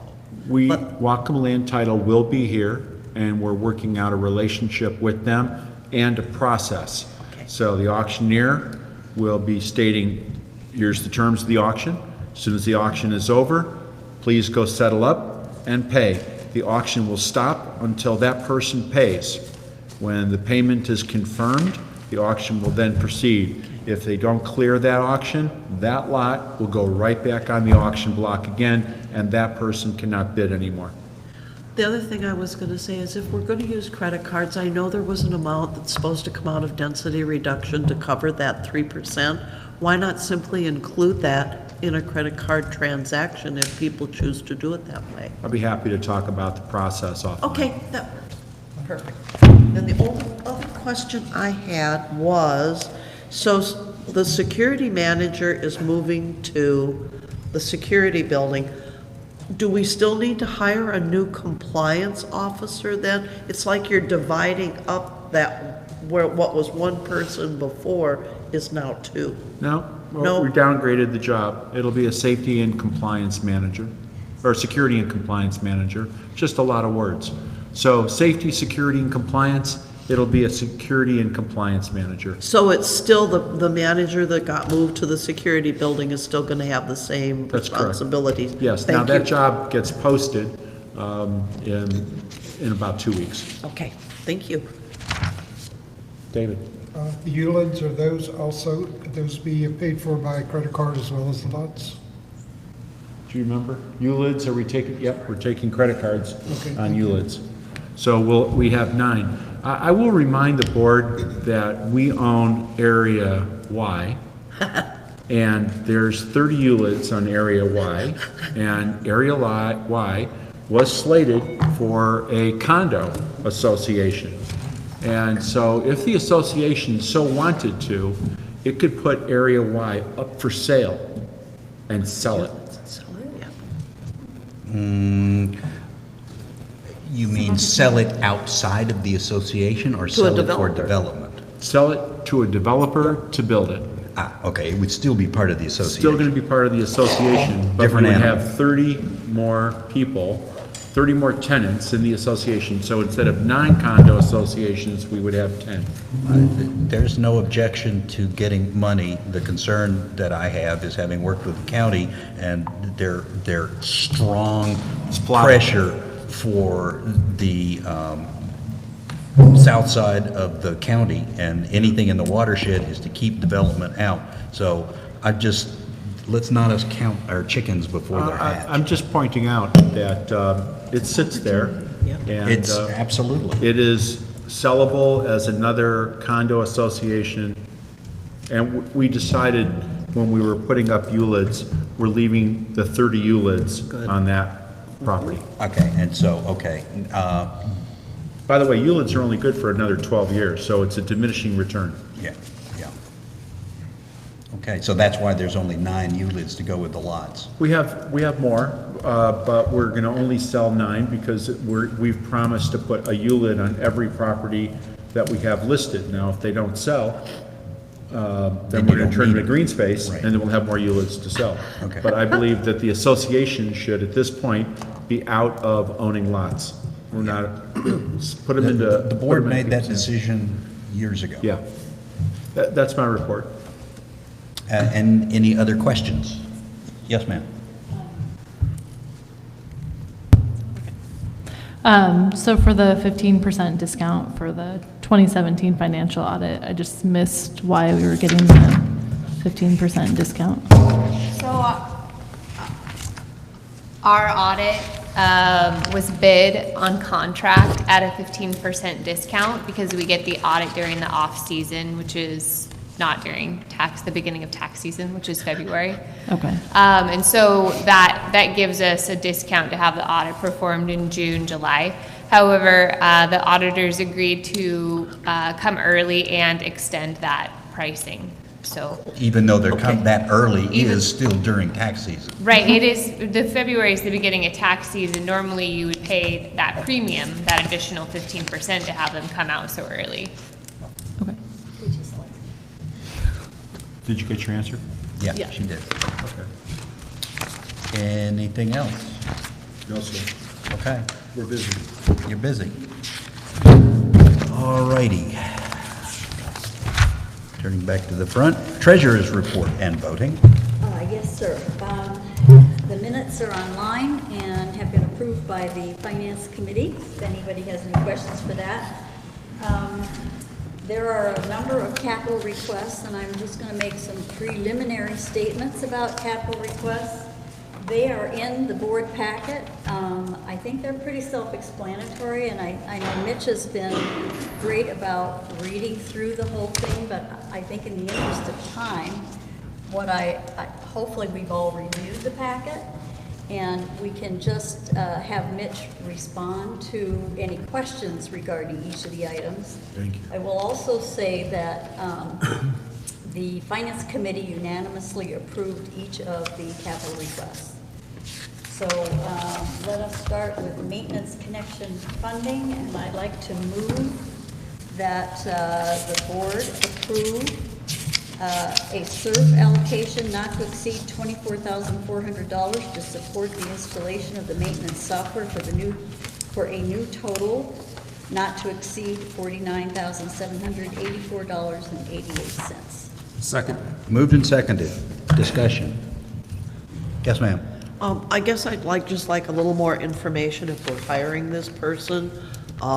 Exactly, how many hours are we talking about here? That sort of thing. Is this gonna be, we had kind of heard that the preventative maintenance software was gonna go online as of January. And, I read your exceptions in here, so it's just, how long is it gonna take them to do it? What sort of a person, are we gonna hire? Is this somebody through the people that we have that software with? We've obtained the services of a pretty interesting person. So you can imagine on maintenance software and preventative maintenance software and facilities, you would look for a person who has some kind of knowledge of facilities operations, maintenance operations. So we found a person who is a former BP 66 plant foreman who's going to school studying computer science. You want to talk about trying to find that combination of people. It was an interesting challenge. So that person is here, and we hope to have this done this quarter. We tried as hard as we could to use our existing staff. We were way overzealous in our opinion of what we could get accomplished and still do work. I just would like, we've been talking about this since when, 13 or 14? You know what I'm saying. And 13 or 14 what? Okay. We've been talking about it since 2017. Well, this particular software. Yeah, this in any particular event- software, I'm just saying the Is this will whole- be a permanent employee? That was part of her question. Is what? Will this person be a permanent employee or Oh, not? no, contract employee. So, and it'll just, and like you say, that you anticipate that this amount of money will cover this quarter? Yes, we do. Gotcha. Yeah, no, he's contract employee, straight wage, no taxes, pay your own, out you go. 1099 at the end of the year. That's it. Any other questions? Okay, then can I have... Call the question? Thank you. Question has been called. Unless there's an objection, all in favor of this motion, please indicate. That is unanimous, and it is approved. Okay, the next one, it's the sprung structure setup. It's on page number 17, and I'd like to move that we authorize $29,702 from the SERV capital account for installation of a new sprung-type structure at Area Z. Second. Moved and seconded. Is there any discussion? I'd just like to make a comment about this. Initially, we were, and maybe Mitch is better to explain this, but I'll just do a preliminary and he can expand if there's more.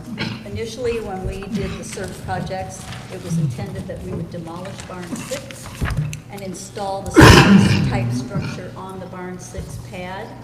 But given the fact that work on mitigating the contamination in Area Z has progressed so well, we believe that and the intent was at some point to move that sprung structure from Barn 6 area into the Area Z. This will actually save us $77,000 by putting it up there directly. The problem is, in order to save $77,000 in the future, we have to spend an extra $29,702 now. Is there anything else to add to that? No, why take it down and we'll just put it right there. That's the strategic plan for the association. Maintenance moves into Area Z out of the rec corridor. There are no questions. I'd like to call the question. Question has been called. Therefore, unless there's an objection, all in favor of this motion, please indicate. That is unanimous.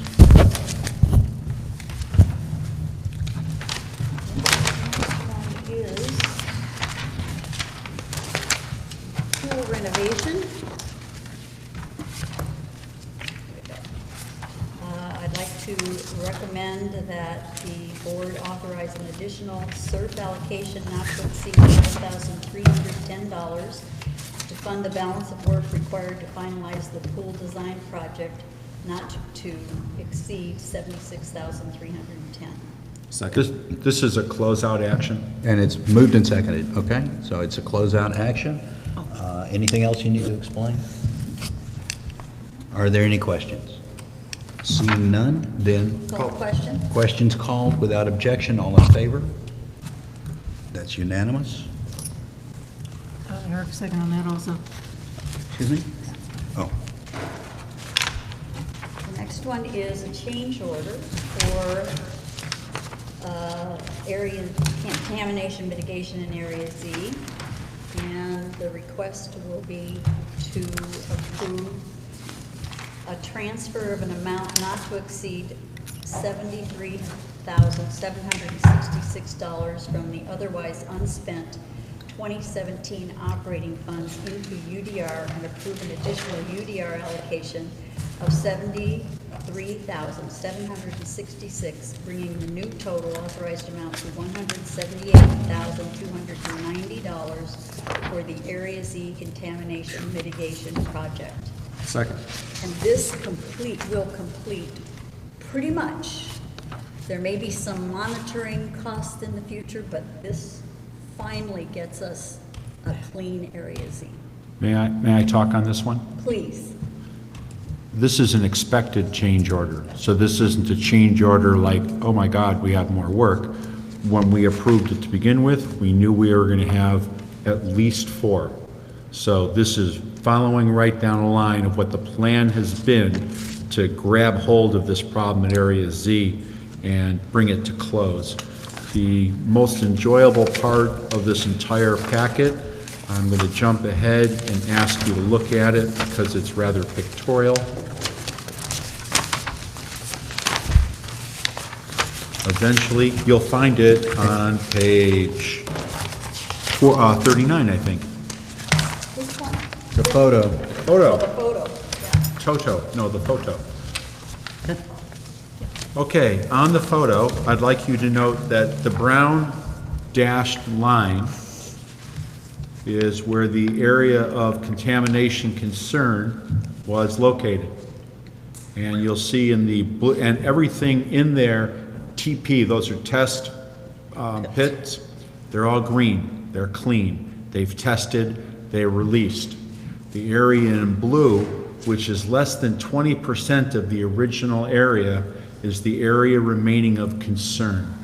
So it has shrunk to that level. Now this summer, what this work's going to do is our guys will go out there at the direction of an environmental analyst. They will use our backhoe, which we already own. They will dig down about a foot, remove clean soil, and then they will turn over the fuel contaminated soil, adding amendments, and they're going to do that 4 times, about a month apart. And over the course of this year, we believe the area that they're going to turn over will then sample clean. And we have to sample it a couple of quarters, showing that it's clean, and we're done. We'll be done. And this has But- been 30 years, correct? What's that? At least 30 years. At least 30 years we've been working on this contamination. Well, this board's been working on it for about 2, and we're going to kick its butt. So we're almost there, and the Department of Ecology is going to allow us to put the sprung structure to the left side of that odd-looking trapezoid triangle. Somewhere where like around TP6, 8, TP4, 1, 2, 3, in that area. Okay, thank you. So, but that's what this looks like, and this is amazing progress. So, there you have it. If there are no further questions. There is a question? Just a real quick question. You said that when we farm it, our staff farms it, that it's overseen by somebody? An environmental analyst from Anchor And that's Environmental. part of this additional Yes, amount it of is. money, or this is somebody Our from? staff time for the amendments to add to the soil. Yep. Our staff to do the work, the time for the analyst to oversee and give direction, the cost for the samples, the analysis and the review, and talking with the Department of, and I can go on and on. No, I just But wanted to you're saying that clarify It's that. all in there. That's all in there. It's all in. That's all I wanted to know. Thank you. Thank you. Any other questions? All right. Question's been called without objection. All in favor, please indicate. That is unanimous. Thank you, colleagues. It is truly, I can't tell you what a personal privilege it is to be able to say that this is getting off the table. It's been an embarrassment to Sudden Valley that it has been sitting here so long. That's because they. Okay. Okay, so the next piece is on page number 40, you're going to see a spreadsheet. And What page? it's busy. 40? Page 40. It's very busy, but it's very well put together by Jennifer. And I guess Wilson's helped with this quite a bit as well. So right up at the top, near the punched holes, it will say 2016 through 2025 Road Rehab and Culvert Capital Improvement Plan. Correct. And it's a very long two-page So just to spreadsheet. give you an idea of where this, where all the numbers came from and why, Wilson Engineering has worked with us over the last, well, quite a bit of time, but specifically starting in 2013, they put together, starting with 2014, a 10-year plan for culvert work. What do we get done each year over the next 10 years, given the amount of money we bring in dues and capital, to be able to keep our culverts going along smoothly. We identified and ranked a number of culverts that were in bad shape. Those have been slowly getting done, and we're working our way towards, of course, every year a few more get bad, because so we have to get those repaired too. But we have what Wilson believes is a viable plan to keep our culverts operating well, and we monitor any that are a problem. Last year, Pug Edmonds, who was our roads manager last year, also requested of Wilson, because we had postponed doing paving for a few years and road repair work because culverts were in such dire need. He went to Wilson and said, now let's put back in the road repair work and engage an entirely comprehensive report for 10 years of culvert work and road repair and paving. So this spreadsheet represents what the cost of that is.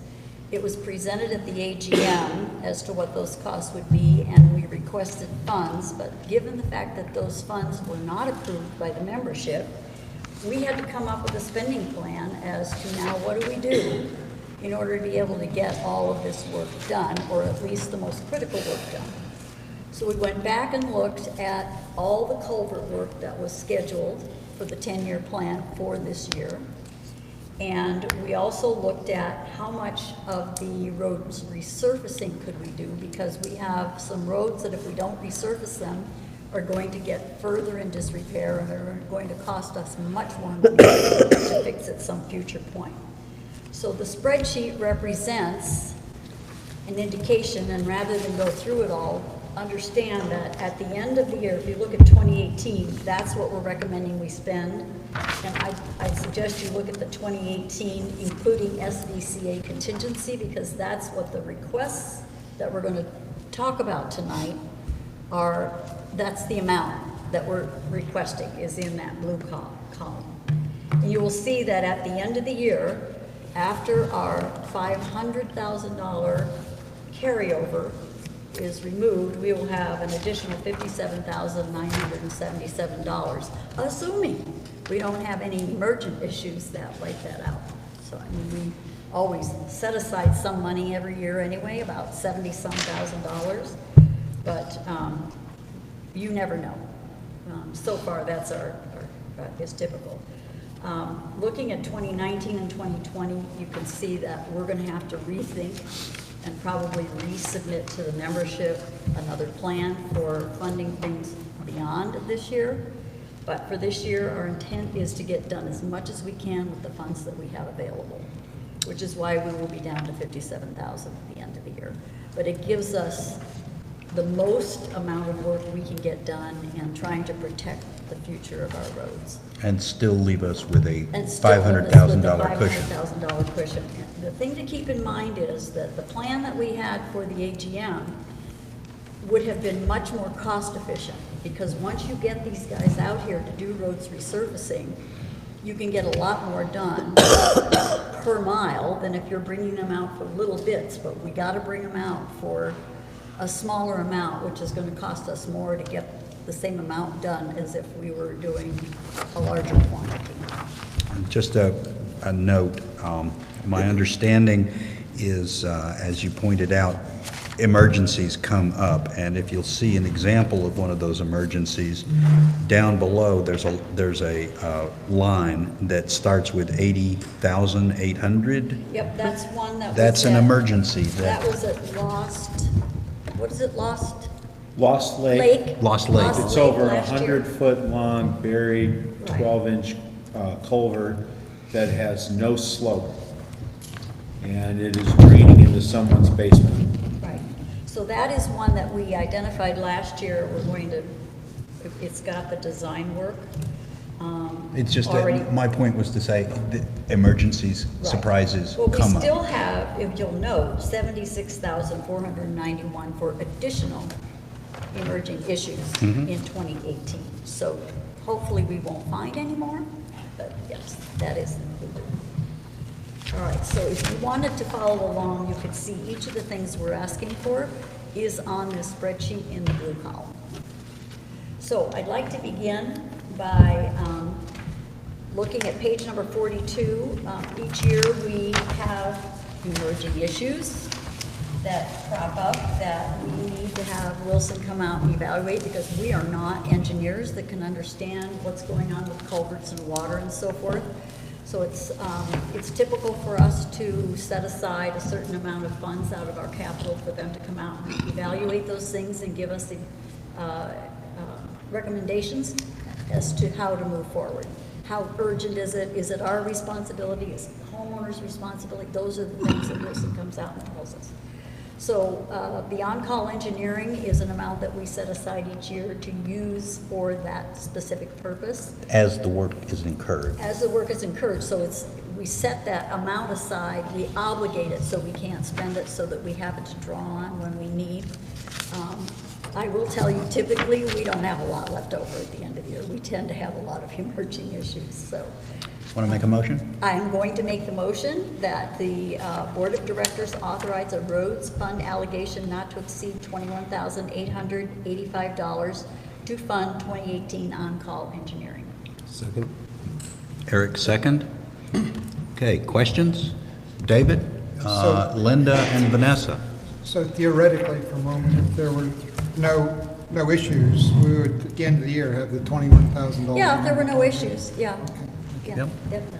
Linda? I guess that, my question is, did we use, I remember when we rolled over from 16 to 17, I think we had to make an adjustment because we overspent in 16. Yeah, Have we issues. spent all of 2017's, if anybody has that number? I don't have the number with me, but we spent those funds. I believe there's a minimal amount left over, but since that capital funding memo only went through the end of the year, we need to Make the approve new- a new one for gotcha. 2018. Yeah, so the Okay. money goes back, and then we. And then you redo on-call it this for year? this Gotcha. year. I just wondered if we spent it all. Close, but not all. Vanessa? Oh, my only comment is that we said that all these requests are what is in this spreadsheet. I'm just going to point out that in the spreadsheet, it says 21,855, but on the request, it's 21,885. I do see Very that typo. good, that's great. So $30, which is $30. correct? Which is correct? Which one's correct? Oh, The I, spreadsheet is probably correct. Okay, so We'll mark this up can to we make Mitch's this, typo. can we adjust this without? We can big adjust deal? it. We'll It would be just make a motion to correct the typo. Okay, to correct the amount to 21,835. 35 or Oh, 55? 55. 855. Okay, and that is, that typo is to be corrected in 2 places. Second. Is this an amendment to the motion? Amendment to the motion. Seconded by? It's seconded by Eric? No, Vanessa. Oh, Vanessa, sorry. Okay.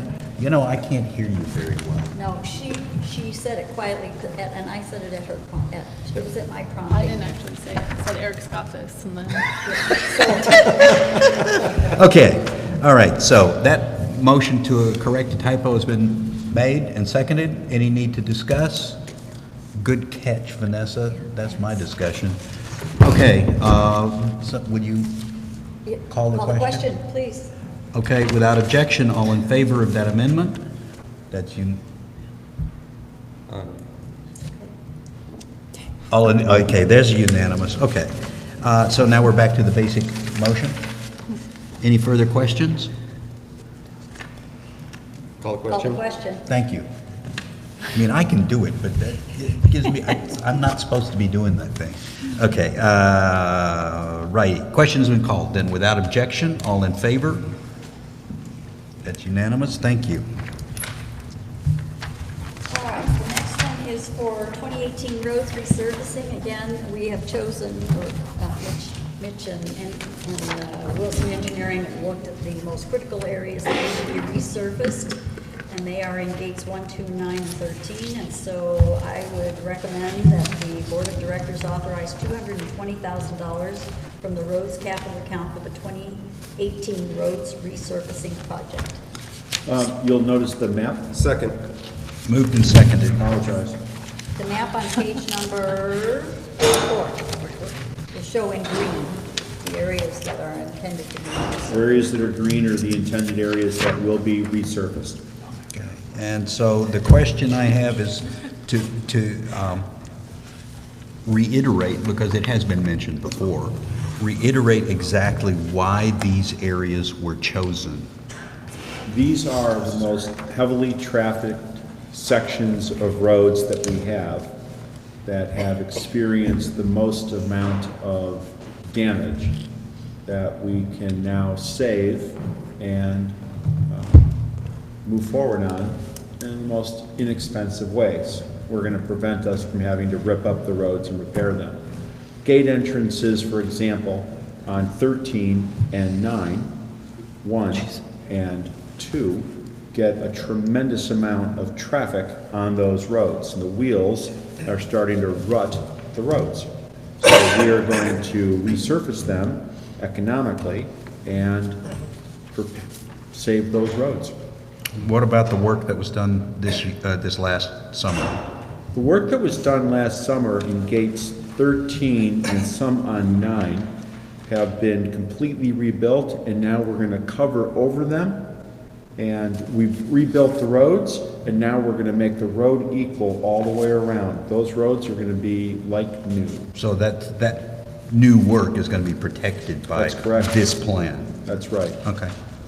And this will take care of the delamination? This covers delamination, doesn't cover potholes, so there might be some pothole repair that we'll have to do on some of these road sections, but once the hot patch is done, even delamination, this goes down as a slurry coat, and it cools within minutes. It self-levels, it feathers off to the side, and if we want, we can feather it even more to make it match the driveway or road edge, so we don't have a drop-off lip, which we don't want. But it goes on hot and it cools quick, and you can paint it within a day. This includes the painting then? Yes, it does. Linda, question? I had a question on if you look on the back page of this busy artwork, the spreadsheet, it says in the notes in the bottom that roads that have been recently repaved and are rated A are not included. Is not the work that we did last year around Polo Park and stuff in those sections, aren't those considered A sections of road? So they're small sections, and yes, they are, but we're going to patch up and match the roads. So you go over a very bad patch of road, get a nice section, go over a bad patch of road, now it'll be homogeneous. Okay, I just wondered because it said one thing there, and then we're talking about going over some of the stuff that we did last year. Yeah, That's very all. little is gonna get spent on that section. Okay, thank you. Yes, ma'am. I'm wondering, maybe I'll just ask Jennifer.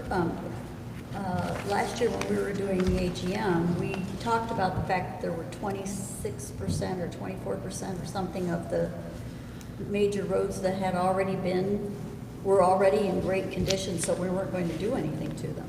Wasn't that true last year? Is that what this is, or is that what we've just been talking about? That number's not right.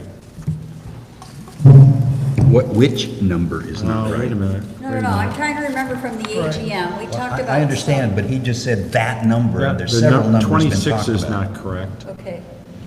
I personally don't recall the percentage of roads that didn't. 24 or 26. Didn't- is what I remember. Didn't need to be. That didn't need to be done today. Resurfaced in They can- 2018. They can be deferred. Okay. All right, we had 4%, It was about four, that was seriously that bad. was seriously in need of immediate resurfacing. I believe the roads that were done, that was the last time we resurfaced over in Gate 5.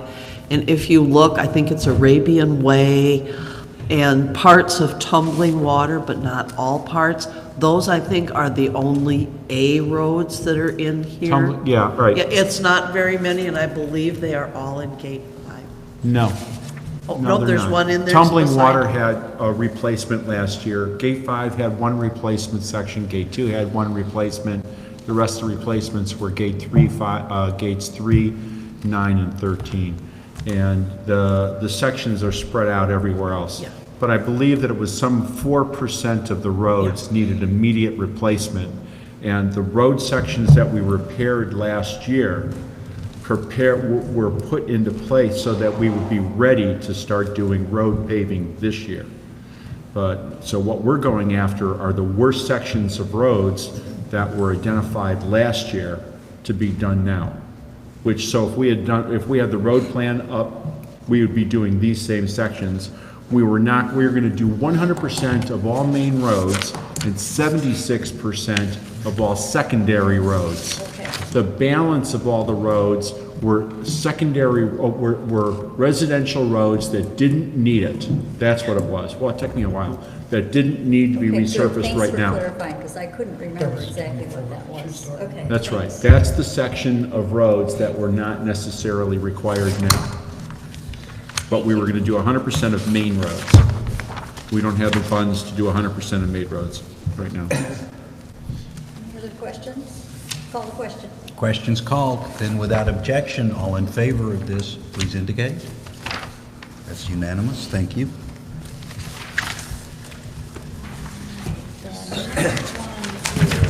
Oh, one of these says 15%. Culvert construction. All right, so as I said earlier, every year we move forward on the portion of our 10-year plan that is designated for that year. And for those who may not know the strategy, usually in the first year we do design work, and in the next year we do construction work, and it's always offset like that. So we'll have a bunch of design work, which we'll talk about later. We're not That's why I discussing did design work Carl. now. We're primarily talking about the construction work now. So, Why primarily? And this is what has been designed last year and is ready to be constructed this year. You used the word primarily. 66. Is it 100% construction or not? This is all construction. Okay. There have been some years where we've taken 2 years to do design work. Oh, okay. Well, that's- 19, the yeah. big one out here, Yeah. that took 2.5 years to design. Right, right. Design and permit. Well, again, she corrected her. Yes, So sorry. now I understand what you meant. I'm Thank you. sorry. Okay, so now you have a better understanding. So each of these culverts is listed in our 10-year plan. It's also listed on our expense sheet as things that we are going to do. And we are going to just, rather than read each one separately, I thought we would just and Jennifer agreed we could just do the whole thing as a group. She will track, however, each project separately. We have data sheets, pictures, graphs, and estimates on every one of these projects extensively. Okay, let me just go ahead and read the motion, and then we can add. So I recommend that the Board of Directors authorize a roads allocation not to exceed $329,088 from the roads capital account to perform the 2018 culvert construction capital work. Second. Yeah, I heard Eric. Second, okay. Real quick question. The Finance Committee action was? 100% unanimous. Okay, so that was approved. It's not marked on this page. It was approved, yes. Okay. Recommended. Yeah. So should anyone have any questions on it, each one of these has an extensive breakout. We can show you the pictures, what they look like underground. There were 2 areas their cameras couldn't get to. They couldn't make the extra turn. We have breakdowns on each one, cost breakdowns on each one, estimates and plans. So it's not like we lumped them together as a swag. These are well-designed, well-estimated projects. Question, please, Yes, ma'am. Larry? So if I'm reading this correctly, that in the last sentence in the paragraph underneath the graph, it says, for those reasons, we desire to combine the contingencies to meet evolving found conditions.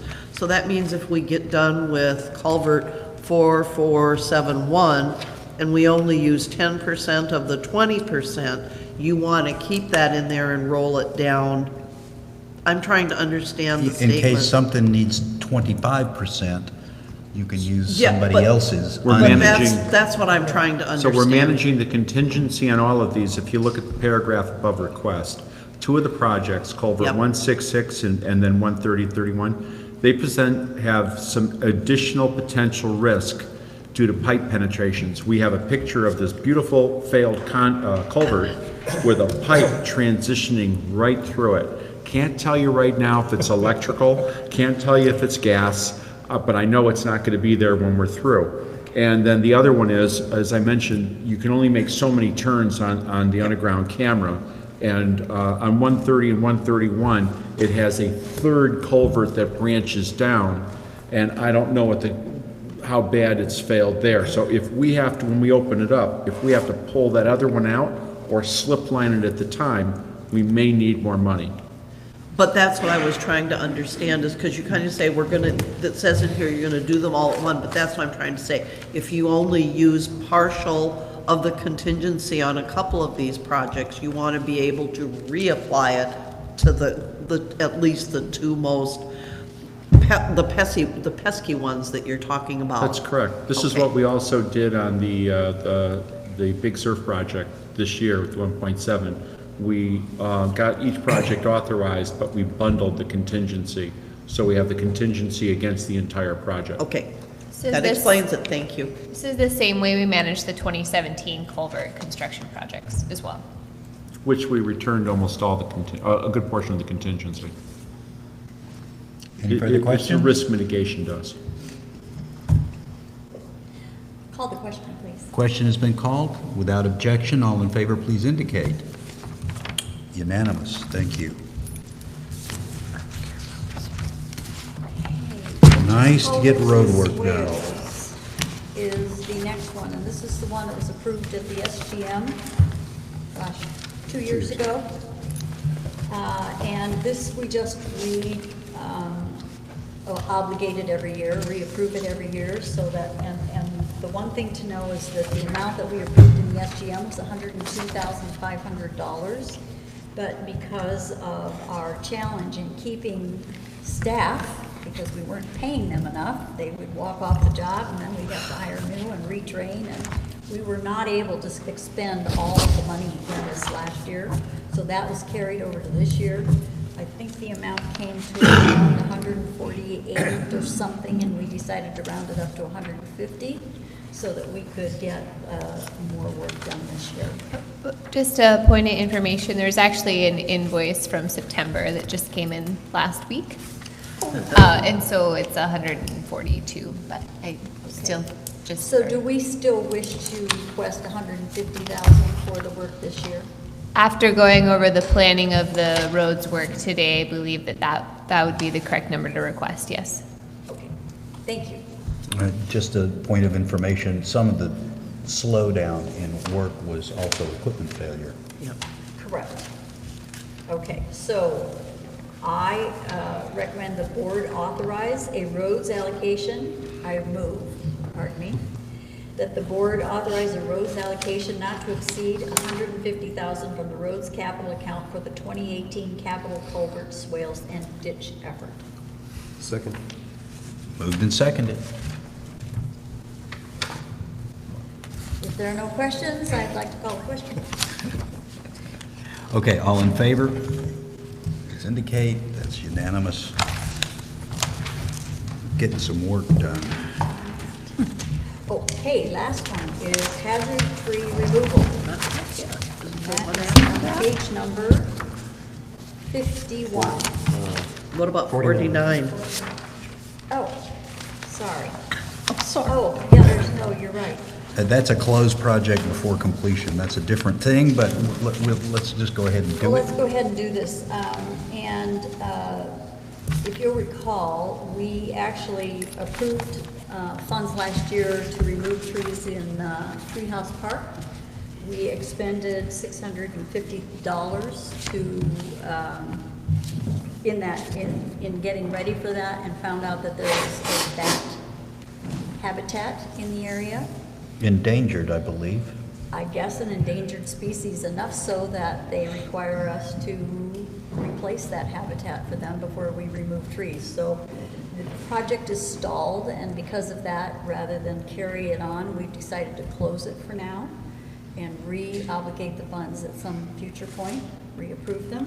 So this is a recommendation. I move that the Board of Directors approve the closure of the project that was approved on 9/28/2017, which was called the Request UDR Funds for Hazardous Tree Removal 2017, in the amount of $42,759, as we did not complete the project.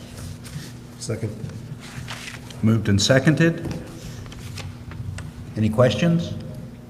Call the question, please. Questions called. All without objection. All in favor, please indicate. Odell, was that a quick? It was a quick up and down. I missed He it. did it. He thought you counted it sooner. All right, and then you'll see that there's paperwork for that. Okay, now moving on to a request for actual tree removal in 2018. So there are a number of trees that have been requested that be removed or examined, I guess, by staff that appeared to be dangerous, and have been approved or ranked. And we rank them from 1 to 12. That's correct. 12 being the most hazardous, and the plan this year was to remove those that are ranked 8 and above. Correct. So the list is in here, so you can see which ones they are on page number, well, there's several of them. You'll see them partly in the bids as to which trees will be removed and what their individual costs are. Page 54. Page 54 is the list, but that was one person's estimate, correct? Page 56. Ascending tree. Anyway, that's a list of the individuals. I think it's part of the bid. Oh, well, it's just another list, it's just bidder information. This is Bruce, this is our internal list on page 56. 56 is our list, okay, great, thank you. So I move that the Board of Directors authorize an amount not to exceed $34,254 from the UDR fund to pay for the removal of 20 trees. Second. Okay. Moved and seconded. Our immediate question is, the paragraphs above, of these 52 trees, 31 are in Treehouse Park and the balance of 21. for the 21 trees in this request, but yet the request talks about 20 trees and the recommendation talks about 20 trees. I believe One tree was removed in December. One was removed already. We had a hazard tree, we had to take it out. It's You note also on page shows, 56, it's in yellow. yeah, Wacom Tree Service took it out. Okay, it just is a little confusing because that is not explained here, and so I'm suggesting that somewhere in there that it would be said, how about this?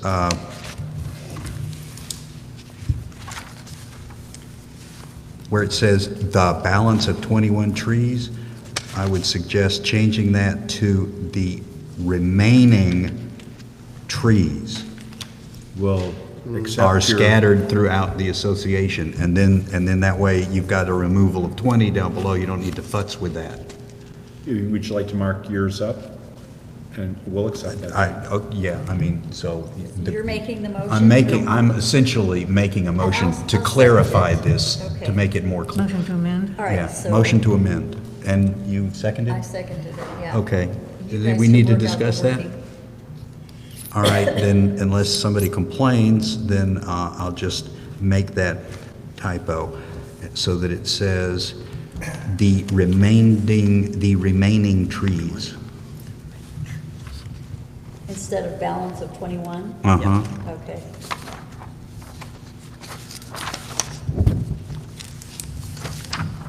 Are we voting on that amendment? Okay, and I would like to also say, the next sentence says, "the 21 trees."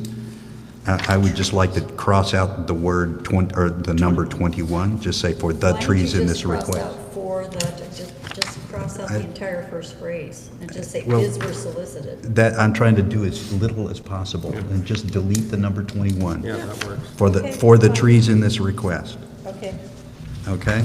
So, all right, is there any need for discussion or vote? question. Then by acclimate, Oh, just for this change, never mind. I just have a question about the overall. okay, all right, yeah, okay. So these two changes are made, it now says, "and the remaining trees are scattered," and "for the trees in this request." And so now, down below, the request and the recommendation reflect 20, which is actually what's left. Okay, yes, ma'am, you had a question. I just had a question. Are these on people's personal property, or are they? Right of way. Are they, well, they're. He or just are said they right actually- away. They're in the right of way. Right away. Oh, I know all about that. I had my trees. That We did explains it take your completely. tree out in the right of way. You took a couple of mine out, the right of way. Same thing, but it's the person who called it in. It's on their property, but it's on our right of way. We take them out. Yeah, there's a huge one on Louise View that's just, Okay, it's point of gigantic. order. I just want to know, are we going to vote on the amendment? No, we just did, We by just- yeah. acclamation. Okay, fine, then we can continue to talk about it. So these I are, want to make sure we want to. No, thank you, thank you. thank you, Mitch, for that clarification. Okay, any other questions? Yes, ma'am. I just had a question about the bid results. Bid results, On page 56. page 56. There's this note 1, which is talking about that one tree that was removed. And I guess, is our process to use obviously it's based on qualifications, but it looks like we're going with Wacom Tree Service. And I'm just wondering, so we removed that $1,300 tree, but then there's this $600 for Cedar Valley on that same line. I'm just wondering what that is. That was a different bid.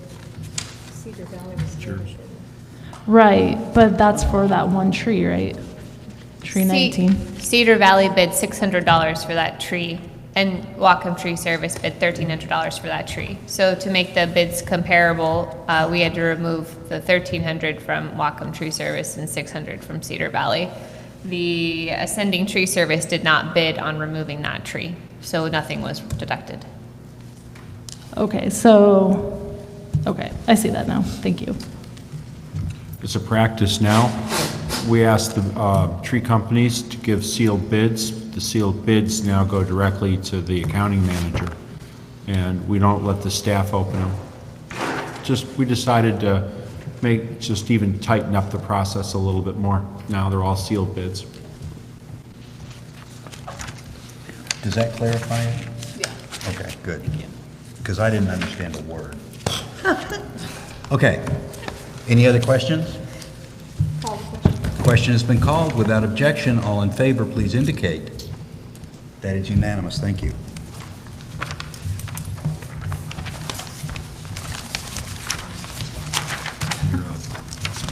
I believe that's all that I have, so I shall turn it over to Jennifer and Nick to discuss the next few items. Okay, so this is the updated fines and fee schedule, which would actually be, if approved, retroactive back to January 1st. The fines and fee schedule is just a compilation of all of our fees throughout the association, most of which are codified elsewhere in rules and regulations. Anything that is outlined in blue has been updated, and everything else is the same. So on page, 57, the gate poster charges were backwards for resident and non-resident. They were switched, so I put them the lower rate for the resident and the higher rate for the non-resident. On page 58, under other fees, about halfway down, we removed the canoe rentals. We do not rent canoes, so I removed them. On the next page, page 59, we've got the 2018 golf rates for annual and monthly memberships. The annual memberships went up approximately 3%, and the monthly approximately 4%, except for the family rate for a non-resident, which went down, I think, about $200. Are you taking questions at all as we go, or wait till the end? Would you mind if I just went through them all first? No, that's fine. Thank you. And then there were a couple other changes Brian had for March and November to December golf play outlined in blue. Oh, I see that. On page 60, you can see that we get into the items that are codified in our rules and regulations and ACC manuals. The construction time limit is actually 12 months. I think it said 9 before, so that's been updated to 12 months. And then the failure to obtain ACC approval for a new construction time limit, it said 5 days a week, excluding holidays and Sundays, but that should actually be 6 days a week. So I updated that to 6 days. And then the deer feeding prohibition on page 62, per our rules and regulations, is $50. So that violation was added to this schedule. It was not on there before. Yeah, the violation was actually introduced, It's in back in 2013, I think. It's in maybe the 14. rules and regulations 1.2.1. It just, Yep. however, was never on this schedule. Yeah, just never made it to the schedule. And that was the last change to the fines and fee schedule. Okay, so you're proposing then that somebody introduce this to the board for acceptance? Correct. Okay, with I some, move that we approve the fee schedule as set forth. Second. moved and seconded. Are there any questions? Linda? I spoke about this before. It has to do with our, the transfer fee Right. is, it's really $125. I think it's been that way for, I don't know how long. And I wonder if we would consider, I know we talk about sources of revenue. I know that the finance committee, they were, it's like, look at our fees. Are they reasonable? I understand why we don't update the marina, but it's like Birch Bay Village, for instance. Their transfer fee is $300. You know, I know we've got our capital amount that's the same, but I wonder if that 125 truly reflects it, and I just would like the board to consider it, that's all. We actually talked about it, Linda. Did you, I'm sorry, I No, was no, in my own meeting. No, I mean, Jennifer and I and Mitch, we talked, and Eric, we all talked about it, and Jennifer is quite convinced that we maybe have 2 hours worth of staff work. It really wouldn't merit increasing it. I think we're well covered by the 125 at this point in time.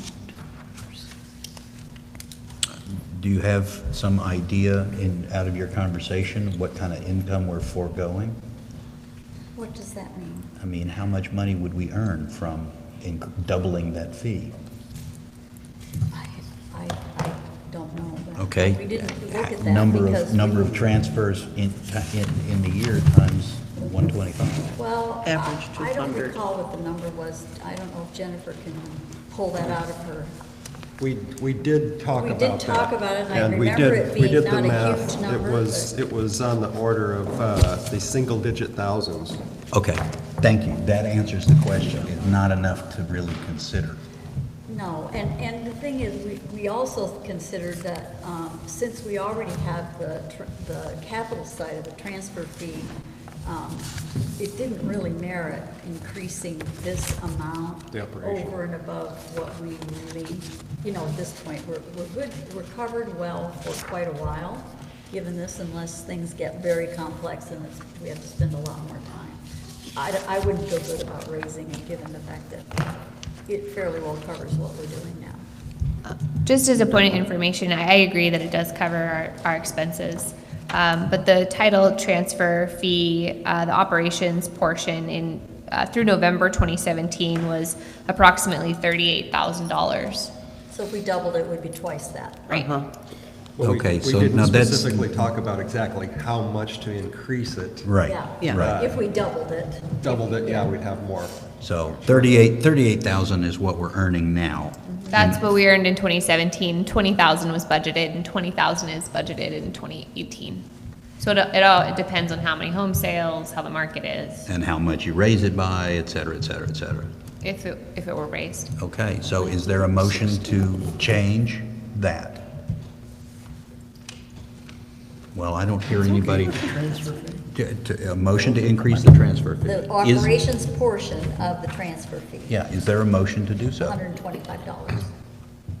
I see no motion to. And that's, I just wanted No, the that board you to look raised at it? it. You raised it? No, I think it was a good question. 'cause It we it looked is a at good it. question. And We thought you it looked There's no at it, motion so to change it, so we're there may back be to a the time in the underlying. future you'd like to revisit it. Yeah, we're back to the underlying motion of accepting or not accepting the fee schedule.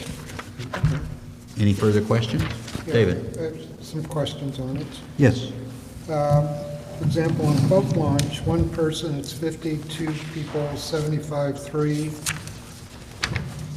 I guess I don't understand why, if you're launching the boat, it almost feels like it's punitive, you want to take your kid with you.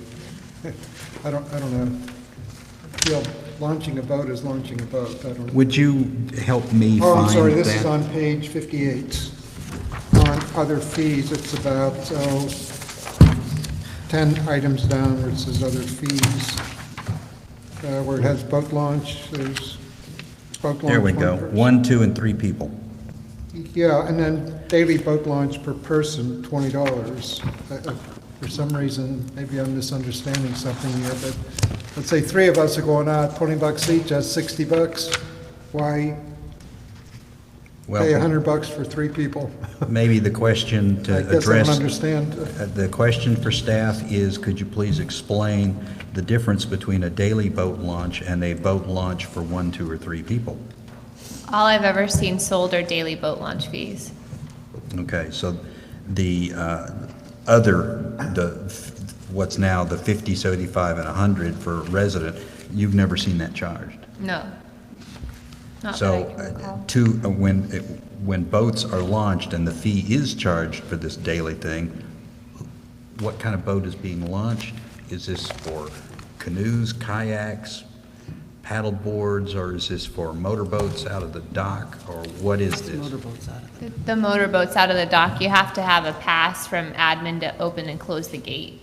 So, but you don't need to open and close the gate to launch your canoe.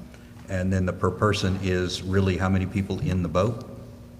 But as I said, I haven't seen that ever charged, so I don't know. My understanding that is per card. I understood that from Andrea now, maybe I'm wrong. For what? Access card. In other words, the swiper card. I think they're charging extra for each card. Person who needs to use the card to get I understand through the if gate. Eric owns a That boat and makes sense. he's That's not got what kids that can use it, Yeah, yeah. it's That's not like what it every says child who here. goes through Yeah. the gate. How would you even monitor that? Well, that's what I'm saying. It makes Yeah, sense. The more we discussed it, it's Yeah. like, I got So it. does that help clarify? I It's mean, it how doesn't many- matter if A, B, or C, which card you're using. It's like, oh, you're using the third card. Oh, we're gonna charge you $100. Well, you're Use the other basically card, you pay. charging for another card. If you give them 3 cards, you're But it- charging them each for 3 cards. But it's, so basically this is boat launch card, Right. not boat launch. That's see the what way, he's- that's the way I Okay, understand think the it'd be answer. nice- Well, listen, that's only what I understood from Andrea, so I could be Well, wrong. I mean, for people reading this, we can explain it here, but it ought to be printed, Then stated why- on here then somehow. please make a motion to change per person to per card. I'll make a motion that staff check to find out if that is accurate, and if it is, to adjust the fee schedule to state so. Okay, that's a motion. Good point. Second. Moved and seconded. Is there any need to discuss? All right, then by acclamation, staff will make that change. If it turns out that the $20 is charged per card, then we'll make the change so that it's described as that on this sheet. So now the motion was to ask staff to, Ask staff to check what the daily boat launch fee was charged based on. Is it per person or per card? Well, the daily boat launch fee is per person. I'm clarifying the boat launch fees, correct? No, my understanding was you've never seen a boat launch charge. Right, all under I've seen are the daily boat launch fees. Bingo, the which daily, okay, so You get now your card and you go, And now looking at that line, it says daily boat launch per person. And the question was, are you really charging per person? And the answer we heard was, maybe you're only charging per card.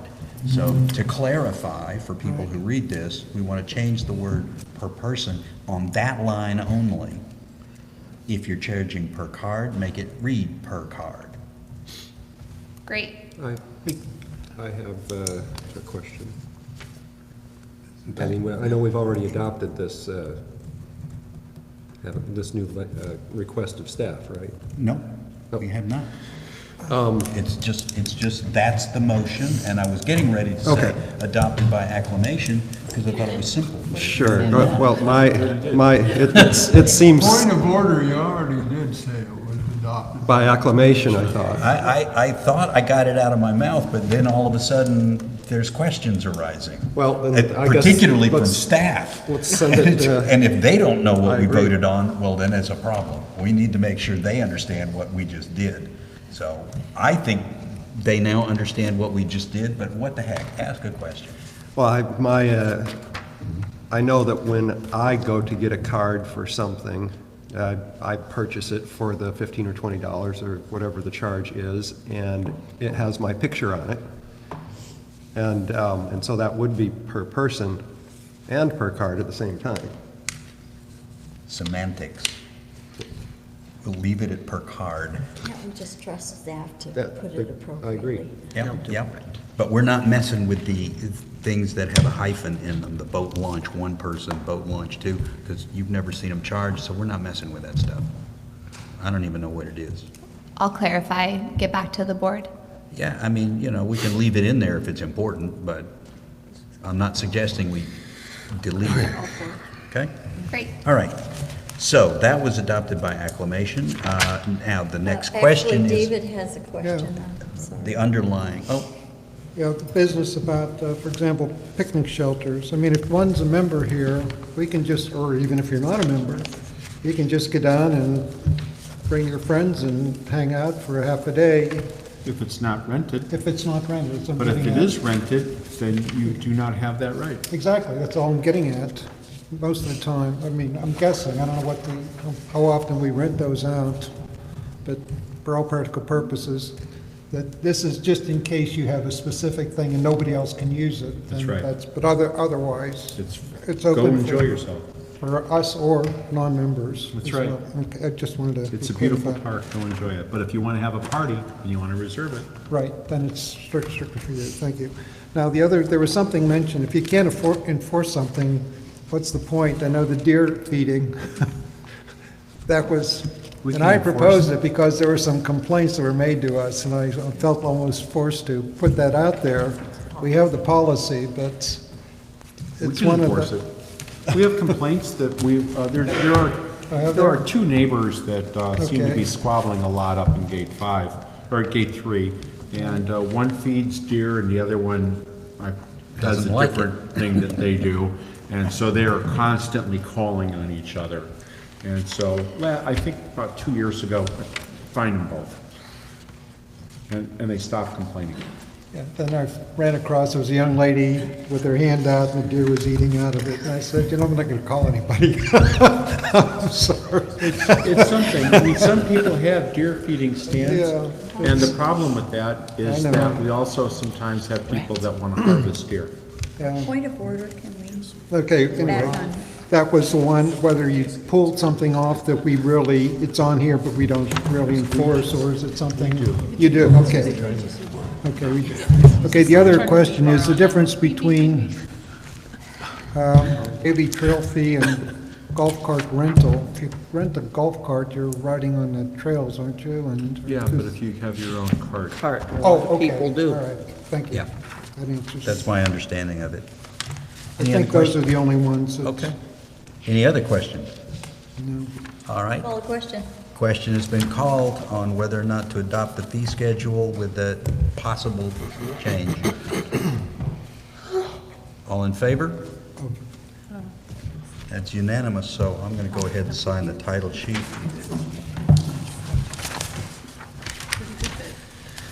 Mr. President, I have a question. Yes, ma'am. We're now sitting at 10:15. Would it be appropriate to look at the remaining items on the agenda and see are there any that are urgent that must be done tonight? It would be appropriate, it's always appropriate. And if not, to table them and Do you have any suggestions? what's on here now? Discussions. The rest of these financial ones seem to be discussions. Carol, is there any issue on that? Coming down to committee reports, is there anything that needs to be voted on? I'd like to have those policies approved. Policies on ACC, we can look at that one.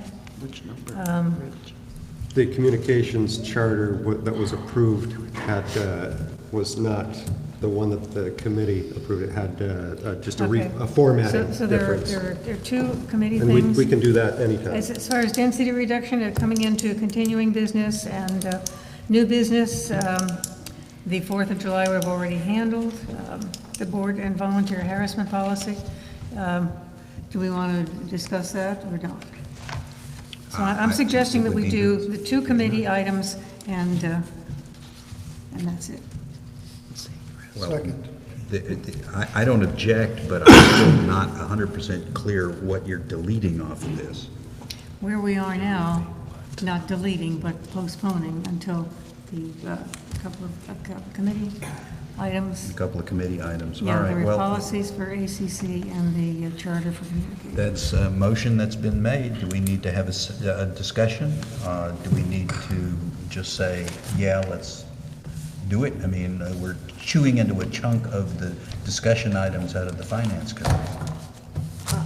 I don't have any problems. I would ask Jennifer and Mitch if they feel any of this needs to be communicated tonight. It's all in your packet. If you've got questions, please reach out. I advocate for the ACC policy discussion and Agreed. approval.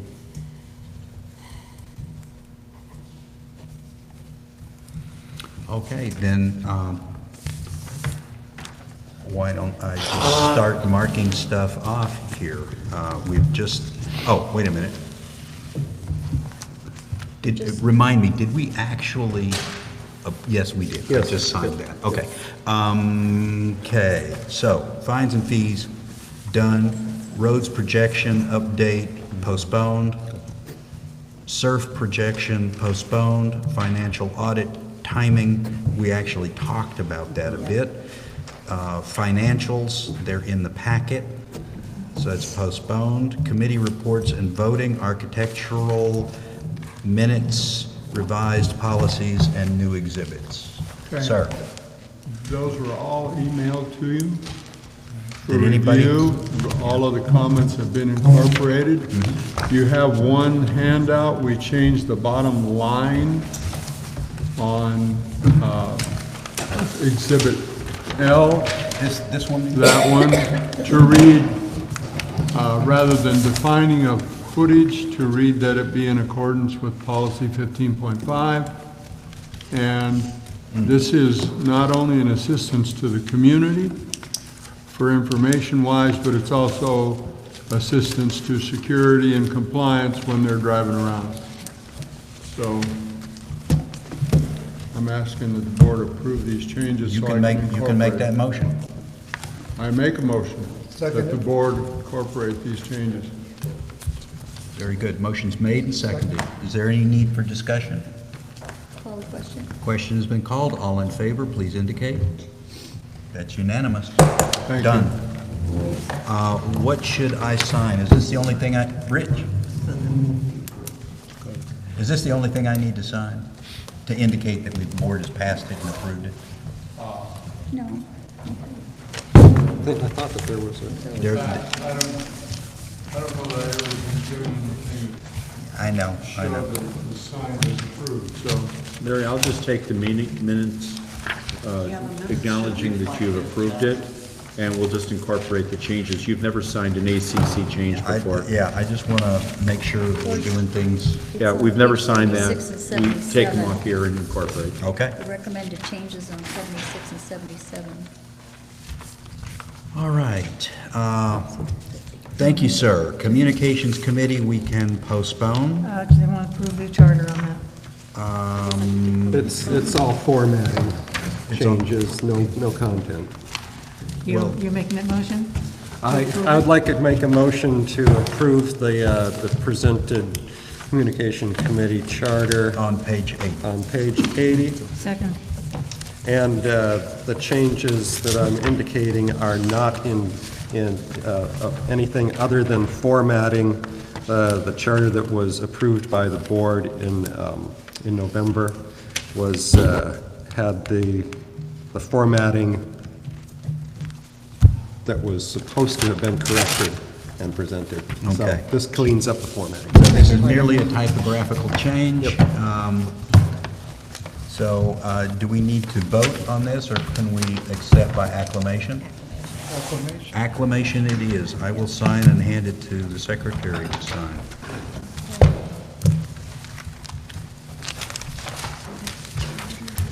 Are we done? We go to vote? All right, we're moving on fast. Communications done, document review done. We will be meeting shortly. Emergency preparedness done, I presume. Long-range planning, we're all of these, when I say done, I mean postponing. Long-range planning, postponing. N&E, parks and trails. Continuing business, density reduction, we're postponing. New business and voting is necessary. Board and volunteer harassment policy. I think we need to get that voted on. And here's the deal. We are putting our, Mitch, in his GM report, mentioned that we're going to be doing a more complete employee training. Harassment of all kinds, not just sexual harassment, just everything. As part of that process, the professional is going to be reviewing our existing materials and recommending any changes that they believe is appropriate and necessary for our personnel manual. And what was discussed at the orientation was the need for policy to address harassment or bad behavior that was experienced by a volunteer. We've tried to address that for staff, okay, and we're gonna get that reviewed. And the board said, you know, we should have something for volunteers as well. So that's what this is. This is also gonna be reviewed. We may need to change it, but the purpose is to just get something tonight, is to get something on the books. So if in the next 3 or 4 weeks, something comes up and a volunteer, including a board member, has a problem, they have a formal policy that they can point to. It's just finally getting one on the books that we've never had. And that's the purpose for it. It came from existing personnel materials, including the personnel handbook, was modified a little bit to make it more appropriate for volunteers. It probably can be fixed. I expect we'll get some recommendations for further improvements. So essentially, I'm offering it tonight on behalf of staff as just get this on the books so that we have something in place. And then we'll go through a formal review process with our outside expert. And I don't normally make motions, but I'm moving that this be adopted. Without discussion tonight? No, I didn't say anything. I said You have to have a second.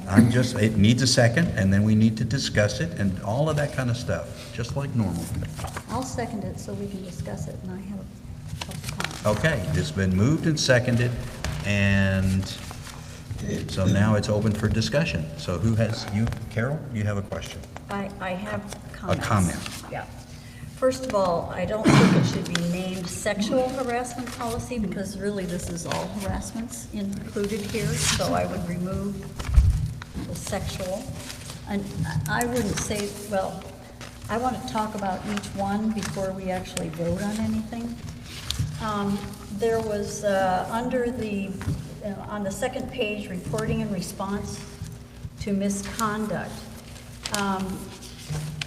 It doesn't make sense to me that if there was a misconduct by a president of the board of directors or the board president or one of the executives, that it should go to the general manager. And my reason for this is, last year we had a very long discussion about code of ethics. And it was pretty clear to me at the time that even though we chose not to sign the code of ethics, the board governs itself. And it should be, in my mind, that if a director of the board, any director on the board, is accused or someone is made aware that they have conducted themselves inappropriately, this should go to a board member who brings it to the board for follow-up, not to the general manager. This is an issue that the board should discuss, and only the board can make, in my mind, can make recommendations as to how that should be treated. We cannot fire or unelect or dismiss a board member. All we can do is sanction them, and if they're an officer, take away their title. If they're on a committee, remove them from the committee. But I don't think that the general manager is the right person. And it's nothing against the general manager, it's just our bylaws state that's how we handle things. Just going the wrong way through the chain of command. Right. Yeah, Well, it's just that we have bylaws, and my understanding is we have bylaws that handle how we handle misconduct by a board member, and to me, that's how we should follow this, not changing it through this way. So that's the other question. Then the other is... And I got to stop you right there. That's too much to digest. We need to address each of your comments one at a time. Oh, okay. It's because I'm afraid if we start doing this, we're all going to lose track of the suggestions that you're making. We need to do this. Okay, So fine. make a motion. The first motion is delete the word sexual from Correct. the title of the policy. Correct. I need a second. Second. Moved and seconded, deleting the word sexual from the title. Is there any need for discussion? Go ahead. I mean, this whole thing is filled, we're going to be here for quite a while tonight. If we wanted, because I've got a ton of notes myself here. This is not going to be wham, bam, thank you, ma'am, we're out the door. Yeah, I that's what I was think this afraid ought of to that be motion. one that ought to be, Yeah. you know, I don't think there's a rush for this tonight. To me, I think this ought to be postponed till Yeah. next meeting where we have some time to talk about it, go through it. Because, you know, I've got about 20 items here myself. 20? Yeah. Wow, okay. Okay, motion to table. Then make your motion to table. I move that we Until the next table this meeting. till the next meeting. Okay. Moved, it needs to be seconded? Second. Okay, it doesn't need to be seconded because we can't discuss it. So We that's just been. talk about when it's going to happen. and we just did. Exactly, it's motion till the next meeting. So, all in Thank favor you. of tabling this until the next meeting? That's unanimous, table till the next meeting, we'll bring it back at that time. And,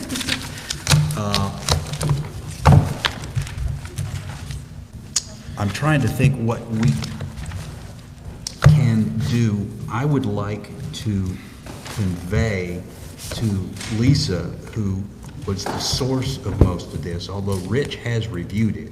Lisa was the source of most of this, so anyone who has a question, please send it to me, and I will copy it so that I know I've got all of your comments, and I will copy those directly to Lisa so that, I mean, she may say, oh, you know, maybe I do need to change a word, yada, yada, yada. So whatever your comments are and questions are during this next 2 weeks, especially in the next week, I will convey that, send them to me, and I'll convey them to Lisa, and we'll see where we go. At least we'll have a better, more informed discussion at the next meeting.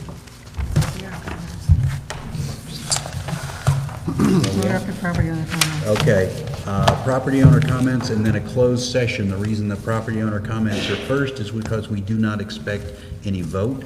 I don't think you need your closed session. I think we agreed contract discussions were open. Oddly enough, we do, Okay. after all. Very well. Okay, so property owner comments. Yes, ma'am, you know the routine. Yes, ma'am.